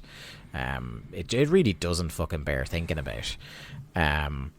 We get, I think Barry does a really good job here of doing some kind of like bright and breezy, like snapshots of a couple of people, which I really liked. I think maybe the most likable person in this whole, apart from Terry Funk, I think the most likable person, and we don't get to see them for very long, is China. You took the words out of my mouth. I forgot. Another person the fucking business chewed up and fucking spit out. I forgot. I genuinely forgot she was even in the movie, even for the snapshot she's in it. And she comes across so nice, so kind, funny. Like, that's something that you never got to see of China, really, because she was like the straight woman to DX being fucking idiots. It's so sad. It's such a reminder of what a tragedy China's story ultimately ended up being. Because like, people go on and like, and it is true. Look, in terms of like mechanically in the ring, she was never knocking him dead. She wasn't fucking Manami Toyota, like she wasn't any of these all-time greats. But she wasn't able to be where she was and when she was. She never had they weren't going to train her like the men. No. Train her to have fucking classics. And even if they did, what was that? Like, by the time she got over in that company, in my estimation, always vindictively, we're just like, right, now we're putting you back in your box and you're going to wrestle the women. Which was something that she resented hugely. Because definitely at the time, she was a damn sight better, and she was orders of magnitude more over as a professional wrestler than all the women in that division. Like, by the time she switches to just wrestling women, like, you've got Lita starting to cook a bit. Trish is still maybe a year away. So I think even if she had arrived a few years later and was like the third person, like if it was a division of the three of them, I think she stood a lot more of a chance of standing out in the ring. But just seemed like she had an aura that you just can't, you can't teach to people. Yeah. And a specialness about her. Yeah, absolutely. And like her story that like she just touches on briefly, like, you know, her mother being such like the ultimate, you know, girly girl, and her mother being concerned that China or that Joni was a lesbian, and like she's just she comes across so well, like in everything she says in the documentary. The way people made her feel so uncomfortable in her body, like they talk about her having to, like, she's only, when they're doing this filming, she's only just back from her jaw reconstruction because it was often remarked upon how it made her look like a man. Like it's just horrible the way, like it's genuinely unforgivable how she was treated by a lot of fans and by the company she worked for, and how she was fucking like. It's no great surprise how in many ways, once everything was pulled away from her and she was out of the spotlight, how that became irreconcilable for her and she began to unravel. Like, one of the, I think when we think about the tragedies of the business, the victims of the business, we jump obviously to like the Owens and the Drozes and things like that. But China is up there for me in terms of our lifetime. Absolutely. It's like people that are dead that shouldn't be, and it's because of wrestling. And not even anything like an injury sustained in the ring or anything like that necessarily. Do you know what I mean? It like was all outside the ring stuff. Yeah. Totally unnecessary. And that's before you get into the like what happened with Triple H. And, do you know what I mean? Like that's. But she was just so likable. Spike Dudley was incredibly likable in this segment as well. They talk about, like, it is very funny that this is a guy who was a teacher a couple of years beforehand, and a couple of years after his career is back in teaching. Quoting Shakespeare as his head fucking gushes. Yeah. And a guy who, like, by all accounts, has absolutely no inclination to do anything in the business ever again and is leading a completely normal life outside of it, and more fucking power to him. Absolutely. Because it's so rare you hear that. Good for him. So he's very likable. You see a little bit, and this is, I remember the first time I saw it, I thought we were going to get a lot of Jesse, because they showed Jesse the Body Ventura becoming governor, and I thought we were going to get a lot of that, but we really don't. No, we kind of jump straight back to the Fed. Yeah. And then we get the kind of like, again, Vince with his very smug way of talking about the differences between Vince and Mr. McMahon. And look, again, we've talked about how, like, obviously with Vince and with people like that we've talked about, whether it's Benoit and things like that, it's like we'll always be honest about the crimes and the misdeeds of a lot of these people, but we also, I feel like it almost does a disservice to kind of rewrite history just to slag them off then. Like, I don't think we should discount that him as a foil for Austin is the hottest angle of the most popular wrestling has ever been in the United States. Excuse me? Steve Austin, I know, right, is not part of the bloodline, Dave. Yeah, I know, right. But yeah, no, I you know, obviously I agree with all you're saying. And then the final part of this little summary detour on the documentary is, of course, the man before justifiable homicides.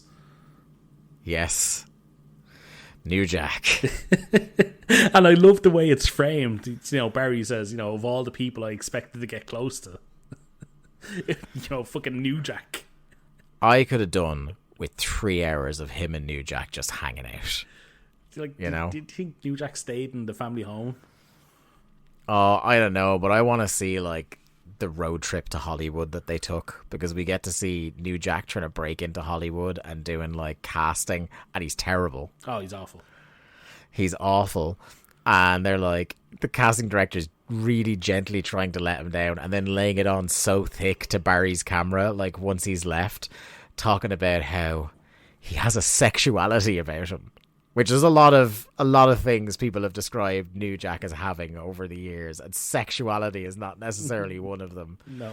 And you're one who is like clearly this classic like Hollywood white lady is like, she's sort of racist, but she's not.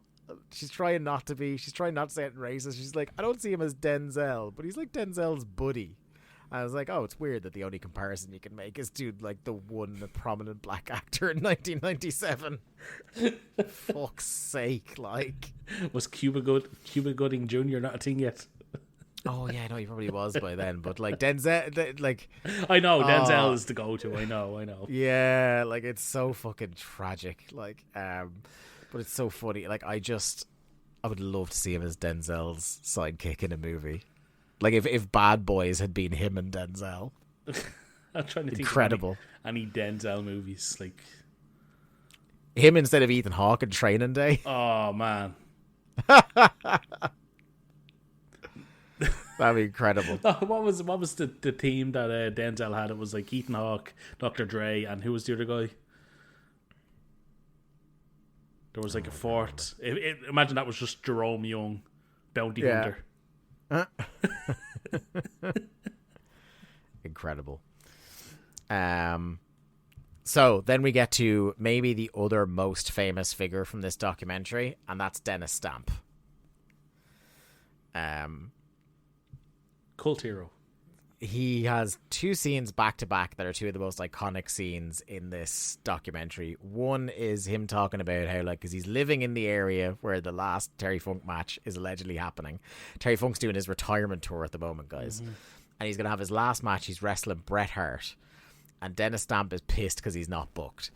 And I say this, like, with all due respect, I don't like to speak ill of the dead. Like, Dennis Stamp, compared to Terry Funk and Bret Hart, the World Wrestling Federation champion, is a fucking nobody.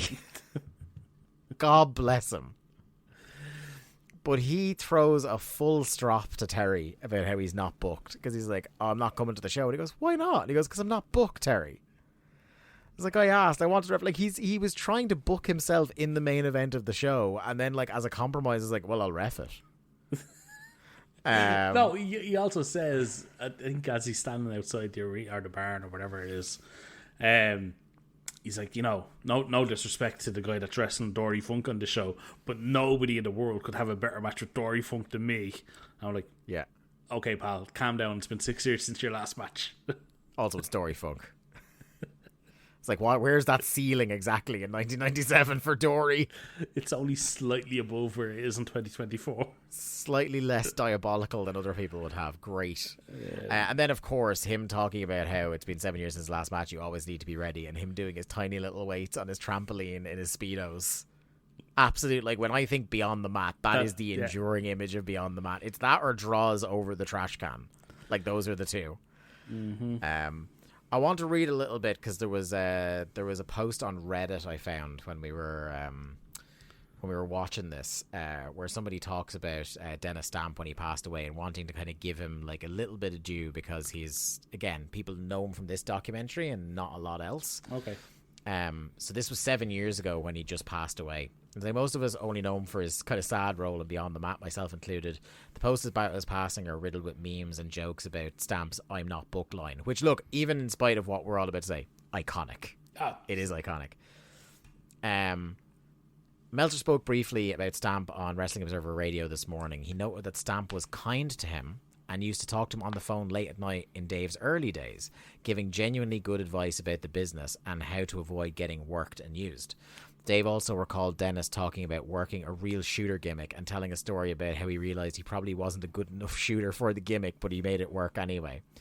If you look at his Wikipedia page, he held tag and TV titles throughout his career, including a reign as the NWA TV champion in LA. He said, and this is a fairly apt comparison, like without the tragic ending to it all, is like he might be one of the closest comparisons to Randy the Ram from The Wrestler. Oh, okay.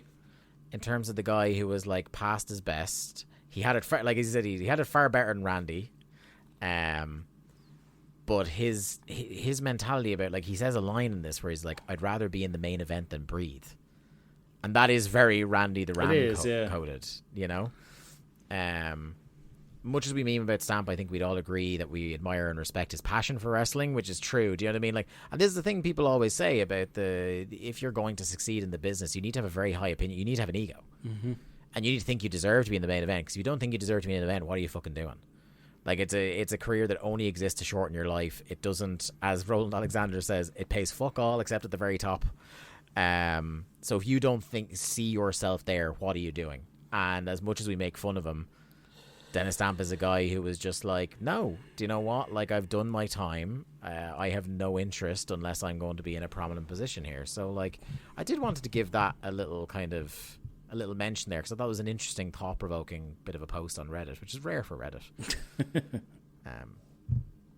For sure. So then we get to Terry's last match.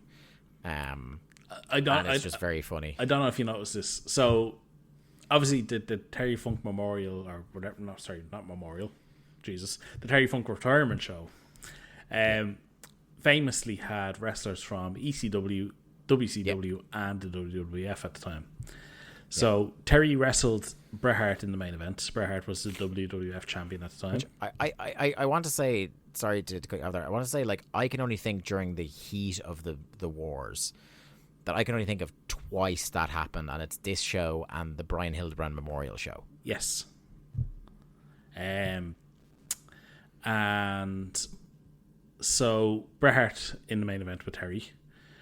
And I don't know if you noticed this, but we don't necessarily see the footage, but we hear Paul giving this big speech about Terry Funk being the forever ECW champion, as all the ECW wrestlers on the show are in the ring with Paul and with Terry, and they give him a belt. And while all this is going on, the WWF champion is just chilling in the corner. Yeah. It's surreal, isn't it? Just think about that. Yeah. Is there a sliding doors universe where, like, Bret Hart is going, Paul, I'm kind of unhappy where I am now. What does a Bret Hart ECW run look like in 97? Like, nah, can't do it. Can't. Yeah, you can't. You just can't. Can you? You can't imagine it. So we see that. It was cool seeing the clips of him doing, like, they show clips of him, like, doing, like, what a figure of popularity he was in Texas, like, doing commercials, and you see him at what I have to assume was the Cauliflower Alley Club, announcing his retirement. No, I think that was some kind of ECW thing. Oh, was it? It was some kind of ECW dinner. Because whenever I see old timers in black tie at a dinner function, I assume it must be Cauliflower Alley. And that's what he says, his last. It's so funny because, like, he has already, they do the postscript in the movie and talk about, like, he retires in this match, but then, like, he unretires and re-retires in between them finishing filming and then putting it out. And then we're going to talk about it, but not long after this, his WCW stint starts. Yep. Like, this man would not actually retire for many years. Do you know when Terry Funk's last match was? 2013. Let's have a look here. 2017. What? At BTW in South Carolina. Was it him and Lawler? Terry Funk and the Rock and Roll Express defeat Brian Christopher, Doug Gilbert, and Jerry Lawler. Yeah, I knew it would have been Lawler because I know he worked Lawler a lot in the last. They did that same match 2 nights back to back, once in Raleigh and one in Spartanburg, South Carolina. That's awesome. In 2015, Funk wrestled Lawler. 2014, we had Masakatsu Funaki, Mil Mascaras, and Terry Funk defeating Kaz Hayashi, Nosawa, and Yoshiaki Fujiwara. What? In Kurikan Hall. Sorry. Give me those 6 names again. I will. Masakatsu Funaki, Mil Mascaras, and Terry Funk defeat Kaz Hayashi, Nosawa, and Yoshiaki Fujiwara. What's the bump counter on that first team?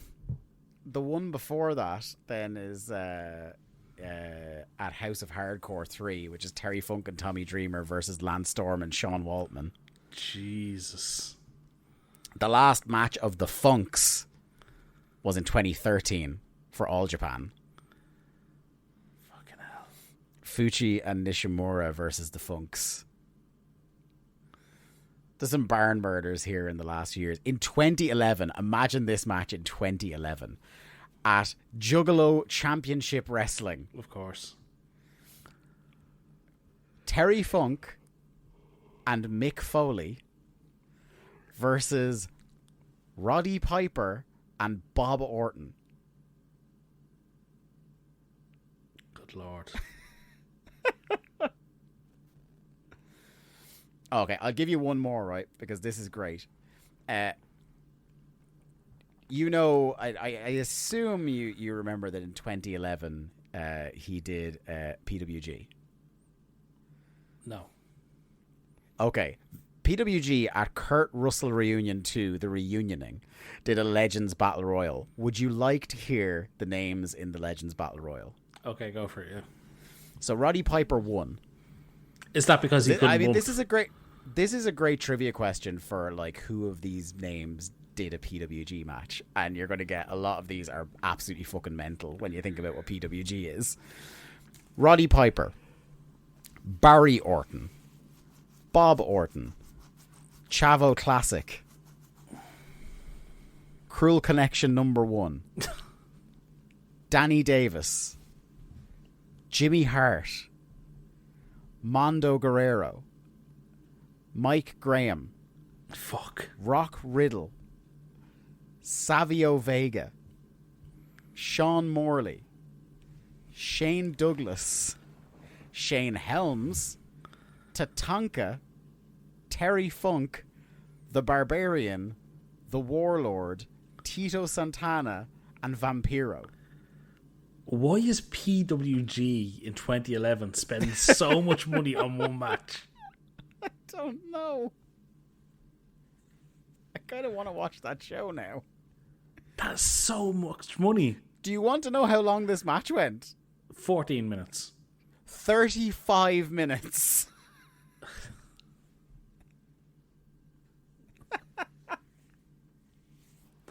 I've never been a PWG guy. I never will be a PWG guy, but that's fascinating to me. You might make an exception for Kurt Russell Reunion 2, the reunioning. That's fascinating.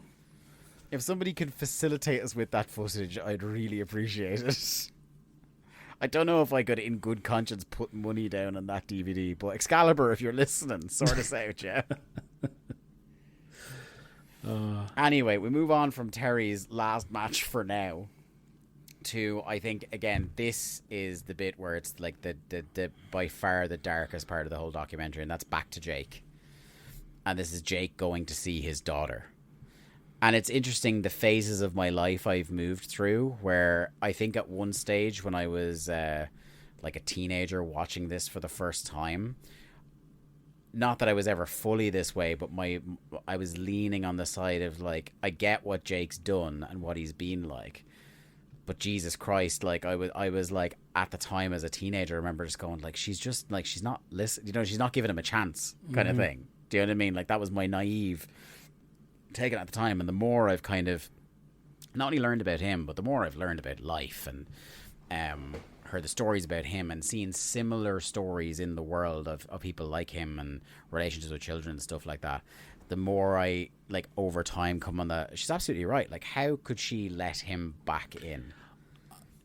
Do you know, like, one of the first notes I have here is like it's not the first time they meet, it's the second time they meet, where it's in her home, I think, and where they have like the proper sit down. Yeah. And like, she absolutely does not take any of his shit. Like, she does not listen to his bullshit. Yeah. And she's just like, no, that's not an answer. That's not a way to live. And like, she's absolutely calling them out. And she's right. She is 100% right. Because also, I'm sure there's a huge element of like, I've heard all of this before from him. Do you know what I mean? Like, and you can't begrudge her that. Again, like, why would she open her heart with, like, again, for the guts of 15 to 20 years after this, he still didn't have his shit together. And you might remember better than me, but is Brandy in, like, is she part of the resurrection of Jake? I've never seen the full documentary. I've only seen clips from it. But I did kind of, there's part of me really wanted to watch that straight after this, and part of me was like, I don't want to. Yeah, see, the thing with getting that is you also get the Scott Hall stuff, and that's just so tragic. Yeah. But I want to say Brandy was part of that and kind of there at the end with him and stuff, but yeah, this is just, it's so sad to see that even though his daughter gave him another chance, that Jake just, he can't get his shit together at this point. Yeah. It's, Barry talks about how like it was so unusual to see that after him talking so much in the car about this reunion with his daughter and how much he was looking forward to it, he couldn't take 5 minutes of their first meeting before he had to, like, he made his excuses and left and went to bed for the night. And I think something we see in their two meetings here that I now understand with the wisdom of time is that, much like with, like, I think one of the many differences between Jake and Grizzly Smith is there was always a part of him that wanted to accept what he'd done and try move past it. But whenever he would get up to that level, it was too much for him to bear. Mm-hmm. So he was talking a big game in the car, but when he gets to hear from her how she was made to feel and the position she was put in, and he's forced to, in front of him, reckon with, as he said, that he revisited the sins of his father on his child in some ways, that he needs to get out. He can't. He wants to repair that relationship and he wants to get over it, but he's not in a place where he's strong enough to, one, kind of like turn his life around, or two, actually hear it. And I think that's a really interesting comparison to the man that we're going to go to close out the documentary, and how when he watches footage and he says for the first time of his life he feels like a bad father because of what he sees. And I think that's a really interesting comparison, like I say, because Jake is, like you said, he talks the big game and he's all about reconciliation and amending for his sins, as it were, and he just can't, because he is such a selfish and he's a drug addict, he's a user, and he'll say anything to get the next fix. That's what it was. He likes the idea of making up better than he likes the idea of the actual hard work of doing it. And like Barry says in the documentary, they have that actual conversation and the meeting the second time around. And what does Shake do? He goes and gets high because he can't. He can't deal with the feelings. He talks in that second meeting about how, like, him doing the big kind of, I ruined my kids, and talking about, like, implying that he wants to kill himself. And I get the sense that this isn't the first, the second, or third time that he said something like this to the daughter, because instead of the kind of reaction of just like, oh, don't say that, and kind of trying to put the arm around, she's basically like, I've heard you say this before. Mm-hmm. Do you know what I mean? And like, that's just going to make everything worse. Like, if you're trying to make things better with me, there's nothing you could do that would make it worse. And I think like him being kind of pinned to that is again what he has, that strong kind of negative reaction. It was like he just goes on a bender after this. Like, I think that's what Barry says. Within a couple of hours, he gets to his hotel room and he's been smoking crack. Mm-hmm. And thankful we should all be that 25 years later now, that like that could have been the last we saw of him. Do you know, in a kind of major production, like, and the story doesn't get better from there. Yeah. Look, and for anyone, I know it won't be people that hear this and listen to us, but like when people talk about how AEW does nothing good for the business, Jake Roberts, man, like they've given that man a steady paycheck for 4 years. And that's something worthwhile. Yeah. Given him the kind of like the security that a man with his contributions to the business deserved, and somebody that has really now finally put the hard work into turning their life around deserves as well. And also, I think a bit of closure with the business as well. Yeah. Yeah, for sure. Right, we move on then to the final part of the documentary, and this is the return to Foley for Rumble 99. So it's funny because, like, having seen the documentary before and being well aware of the events of Royal Rumble 99, you kind of get the, oh god, because you know what's coming. And before we get to that bit, I think there's some interesting things here. I was really funny him hanging backstage with the kids and him going, Dewey, do you remember Stone Cold? As if Stone Cold is his given name. Very, very funny. And Stone Cold as well, like, there's a bit where Foley starts talking to him. And Stone Cold, obviously, like, well-publicized history with injuries. And, like, we know that he, like, you know, everything that happens in 99 with him and how much time he ends up needing to take out. And how much he hates having to do that. But it's funny because he has this real human moment of, like, he's not trying to be the big tough guy star. Because Foley turns to him and goes, how you feeling, man? And he goes, not very good at all, man. I'll talk to you later. yeah. And then you just go, sorry, Colette, see you later. There's a man who knows not only is he in considerable pain just walking around, but he also has to spend the night getting Vince McMahon over. Yeah, I know, yeah. Can I say, now, I'm watching this documentary, in particular this part, in a totally different place than I've ever watched it before. These are the questions I wanted to ask you when we get to it. And seeing this footage of Mick with his son and daughter, of which I have a son and a daughter. Yes. Oh man, I was not able for this. It totally hit me different on a totally different level than I ever expected. Yeah, like you, I've seen Royal Rumble '99 a handful of times, but this footage, it's hard. I'll even again. I still don't have kids, and I obviously definitely didn't the first time I saw this. But even then, I will never. Much as he's a normal guy, everyone says he's so nice. I will never, ever in my life understand why he brought the family to this pay-per-view. Why? I don't get it. This wasn't stuff they came up with on the night. Like, as soon as that I Quit match was the stip, and they knew it was the stip, like, you knew it was going to be something like this. I cannot understand why. Like, is it just something where, like, when you've been in the business long enough, you assume everybody sees through that, you know what I mean? That, like, everybody sees it as a work. But Noelle is like doesn't think 4 about it. or 5. Yeah. She maybe even 3 because, like,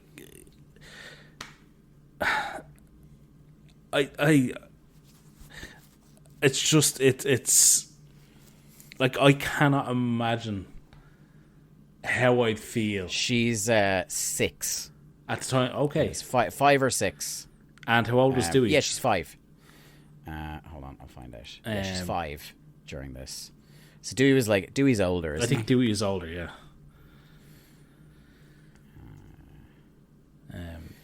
2 years older. Okay, so he was 7. So, yeah, like, there you go.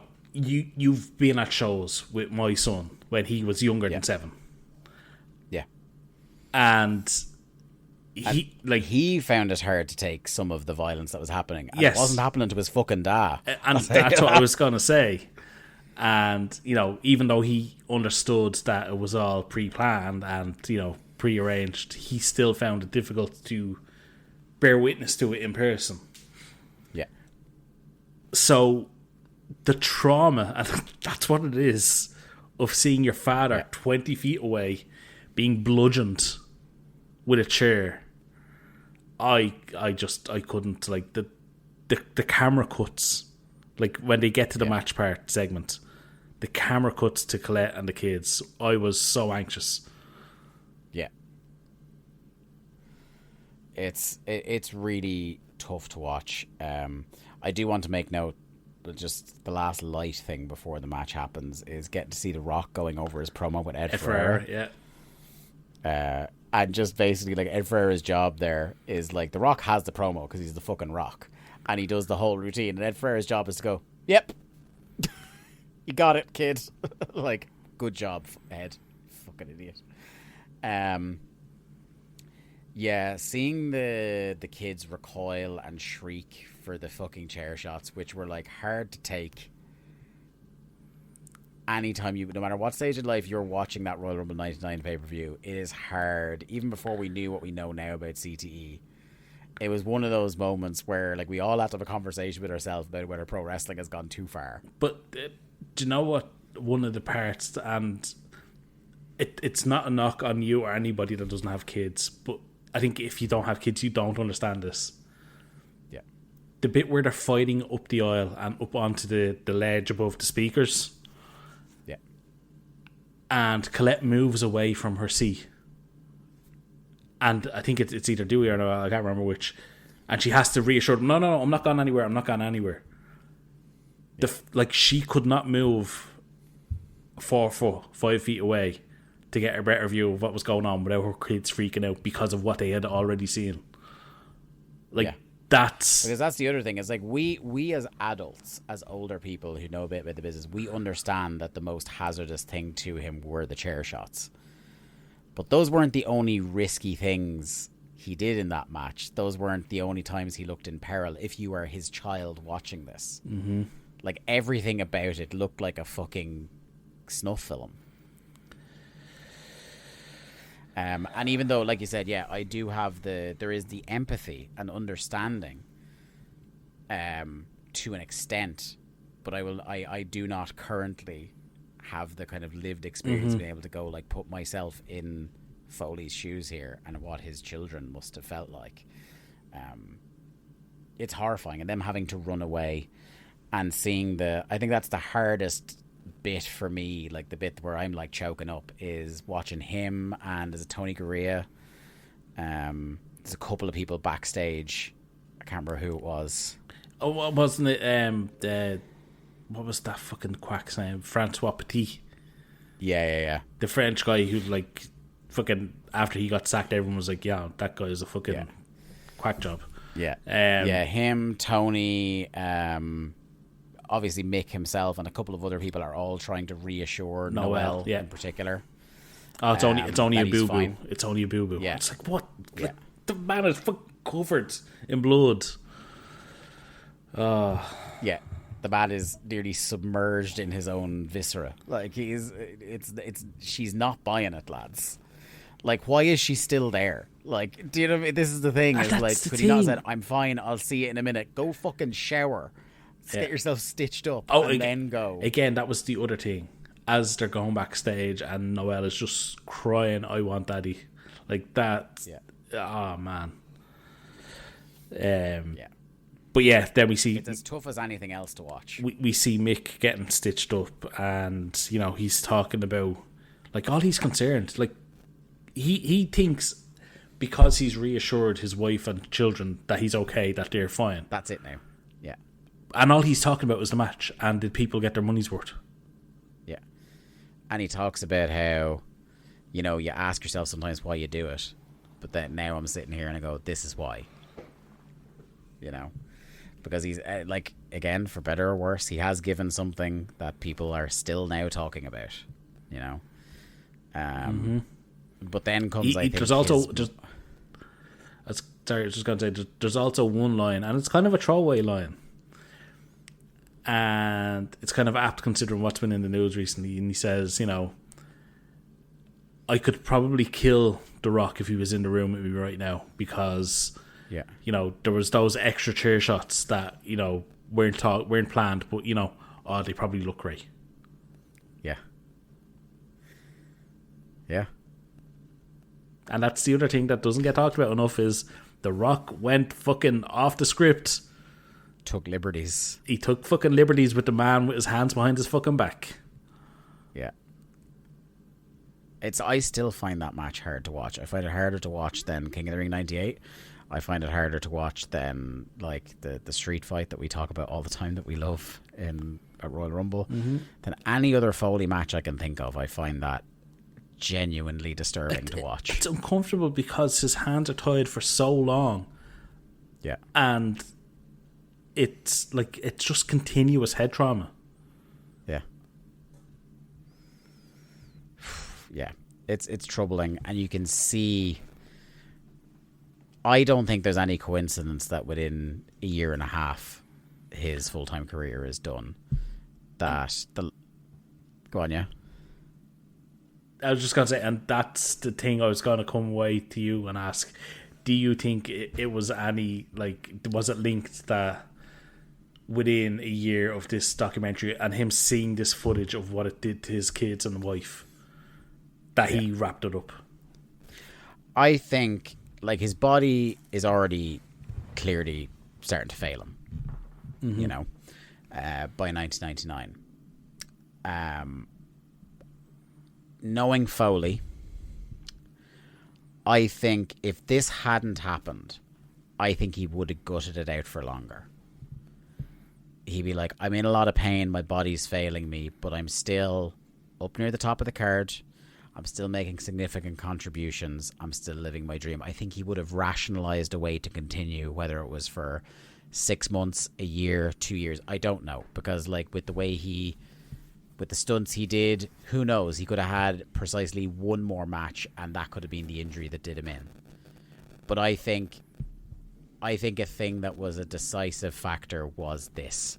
That I think that calculation about whether this is the time for me to stop full time, I think his conscience weighed heavily on him. Whether he says, I don't know whether he credits it or not, but I can't imagine there's any way where it didn't factor in. That if this hadn't happened, maybe, like I said, he would have gone on even a little bit longer than he did in a full-time way. But, because you can see there's no hiding him watching the footage of them at Royal Rumble, and it's weighing on him. Yeah, and like he says it, like we'll come back to what I said earlier on. He said he didn't want to be the guy that pulls the sock out of his pants for the rest of his career. He didn't want to be known as that. And then, you know, he comes back and says, you know what, maybe I am comfortable being the guy that pulls the sock out of his pants, because I don't think I want to do, I don't want to make my kids feel this way. And he says, you know, he feels like a bad father for the first time in his life. And, you know, don't think I'm being harsh here when I say rightly so. Yeah. I don't think he, on the whole, is a bad father. No. But I think that was a bad thing for a father to do to his kids. There was no need, you know what I mean? No need to have your 7 and 5-year-old ringside for that. Yeah. And there's no way around it. Like, again, much as we talk about how like he's one of the nice guys in the business, very few people have a kind thing to say. That was super fucked up and that was wrong. And like, I suppose at least the one thing you could say is that he knows that and he admits that. Mm-hmm. And he knew it at the time, and he was very quick to admit it. Yeah. And again, we should be thankful. Like, he has talked about how he has some cognitive issues. But the fact that guy, by and large, has escaped without being one of the tragedies that we talk about on the show or on this documentary is nothing short of miraculous. I mean, the fact that he probably uses the word cognitive means he's probably way ahead of a lot of his contemporaries. Yeah. Yeah. He's just like, he's super weird about Christmas, but that's about it. That's about all he's got. Christmas and Melina, but that's different. Yeah. That's a different story, yeah. We're not reviewing that book, I'll tell you that much. Oh, God, no. But yeah, and then we mentioned it earlier, but you got the postscript of stuff like Droz's accident and about how Funk retired, then unretired, then re-retired over the course of post-production on this movie. Yeah, I think that's everything I have here that I wanted to talk about. One other thing that I noticed. Okay. Did you look at the credits on this documentary? No.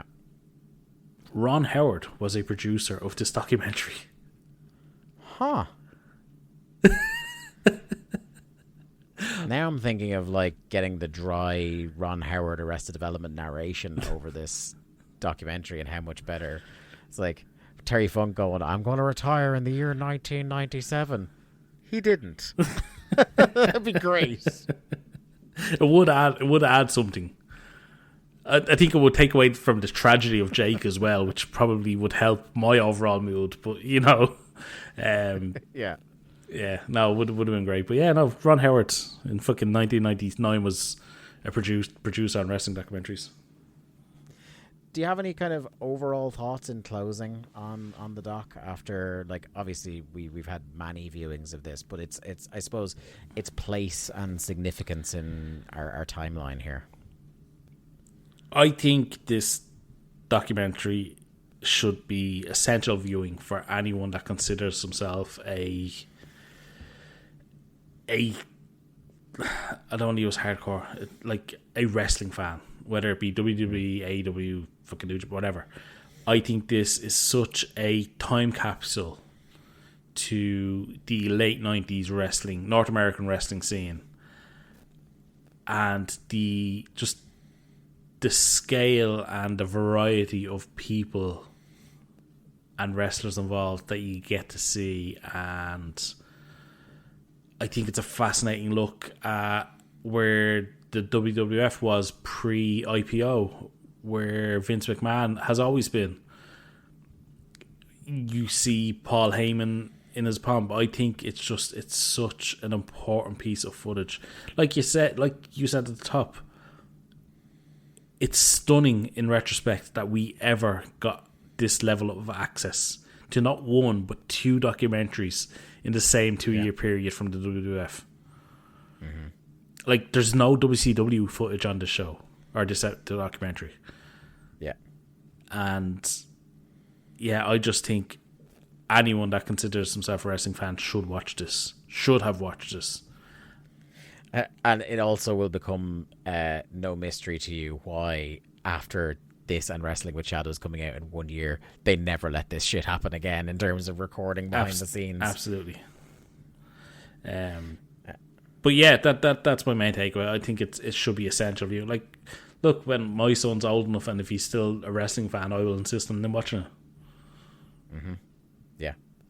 It's fantastic. It's gripping. And I think sometimes documentaries, particularly from this era, don't necessarily hold up well to kind of like how documentaries are now shot and narrated and things like that. And I think this does hold up very well. And if I were to give it a style, I would say it's not dissimilar to a Michael Moore in terms of like the tone.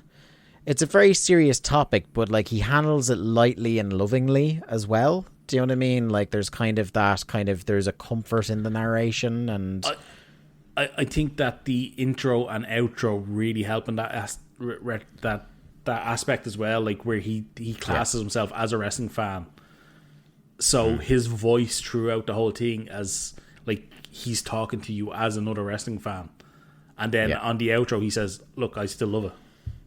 Yeah. And that whole thing that the Michael Moore documentaries at his peak had, where it's like, yeah, I'm going to tell you about the real dark shit that we all should be aware of, but there's also some lightness. Yes. Yeah.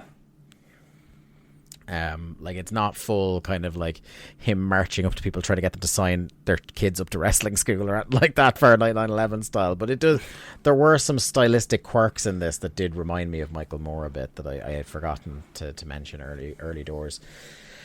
Anyway, that's going to do it for this At the Movies edition of Days of Thunder. Thanks very much for listening. Please keep the conversation going at WCW Thunderpod. We'd love to hear, and in the Discord, the Days of Thunder channel on the Voices of Wrestling Discord. We'd love to hear kind of your takes on Beyond the Mat, whether you've seen it before, whether you agree with stuff we've said, disagree with stuff we said. If the stuff we completely missed, I'd love to talk some more about it. So please let us know more about that. Lee, we're going to be back in 2 weeks on the free feed because it is finally time for that goddamn pay-per-view we've been talking about for a long time. It's Havoc 99. It is. It's the first Vince Russo pay-per-view. Yeah. God have mercy on our souls. But also one week from now on the Patreon, patreon.com/WCW Thunderpod, we will have a TRL mixtape episode. Finally, that was due to go up when we were both stricken with illness and accident. This cursed episode is finally going to air. So it is the Kim Geist mixtape, where I think we can peel the curtain back a little and say it's it's an interesting mix of matches where I have plenty to say about some things. I'll be interested to hear what you have to say about other things on the list. Absolutely. So, I'm not going to tip the cap fully. You can follow us at WCW Thunderpod. We'll probably put out the playlist a few days before the show gets posted if you want to watch along with us. That would be cool. But anyway, thanks very much for listening to another episode of Days of Thunder. We'll talk to you all again very soon. Bye. Music. It's not just part of our daily lives, it's part of our wrestling fandom as well, and it has been for decades. That's where this show comes in. Music of the Mat, the podcast devoted exclusively to the music of pro wrestling, hosted by Andrew Rich. Hey, that's me. Each episode delivers a different topic with a variety of great guests, fun conversations, musical analysis, and of course, a heartfelt pun or two. New episodes drop every other Tuesday on Apple Podcasts, Google Podcasts, Spotify, or your podcast app of choice. Check out Music of the Mat only on the Voices of Wrestling Podcast Network.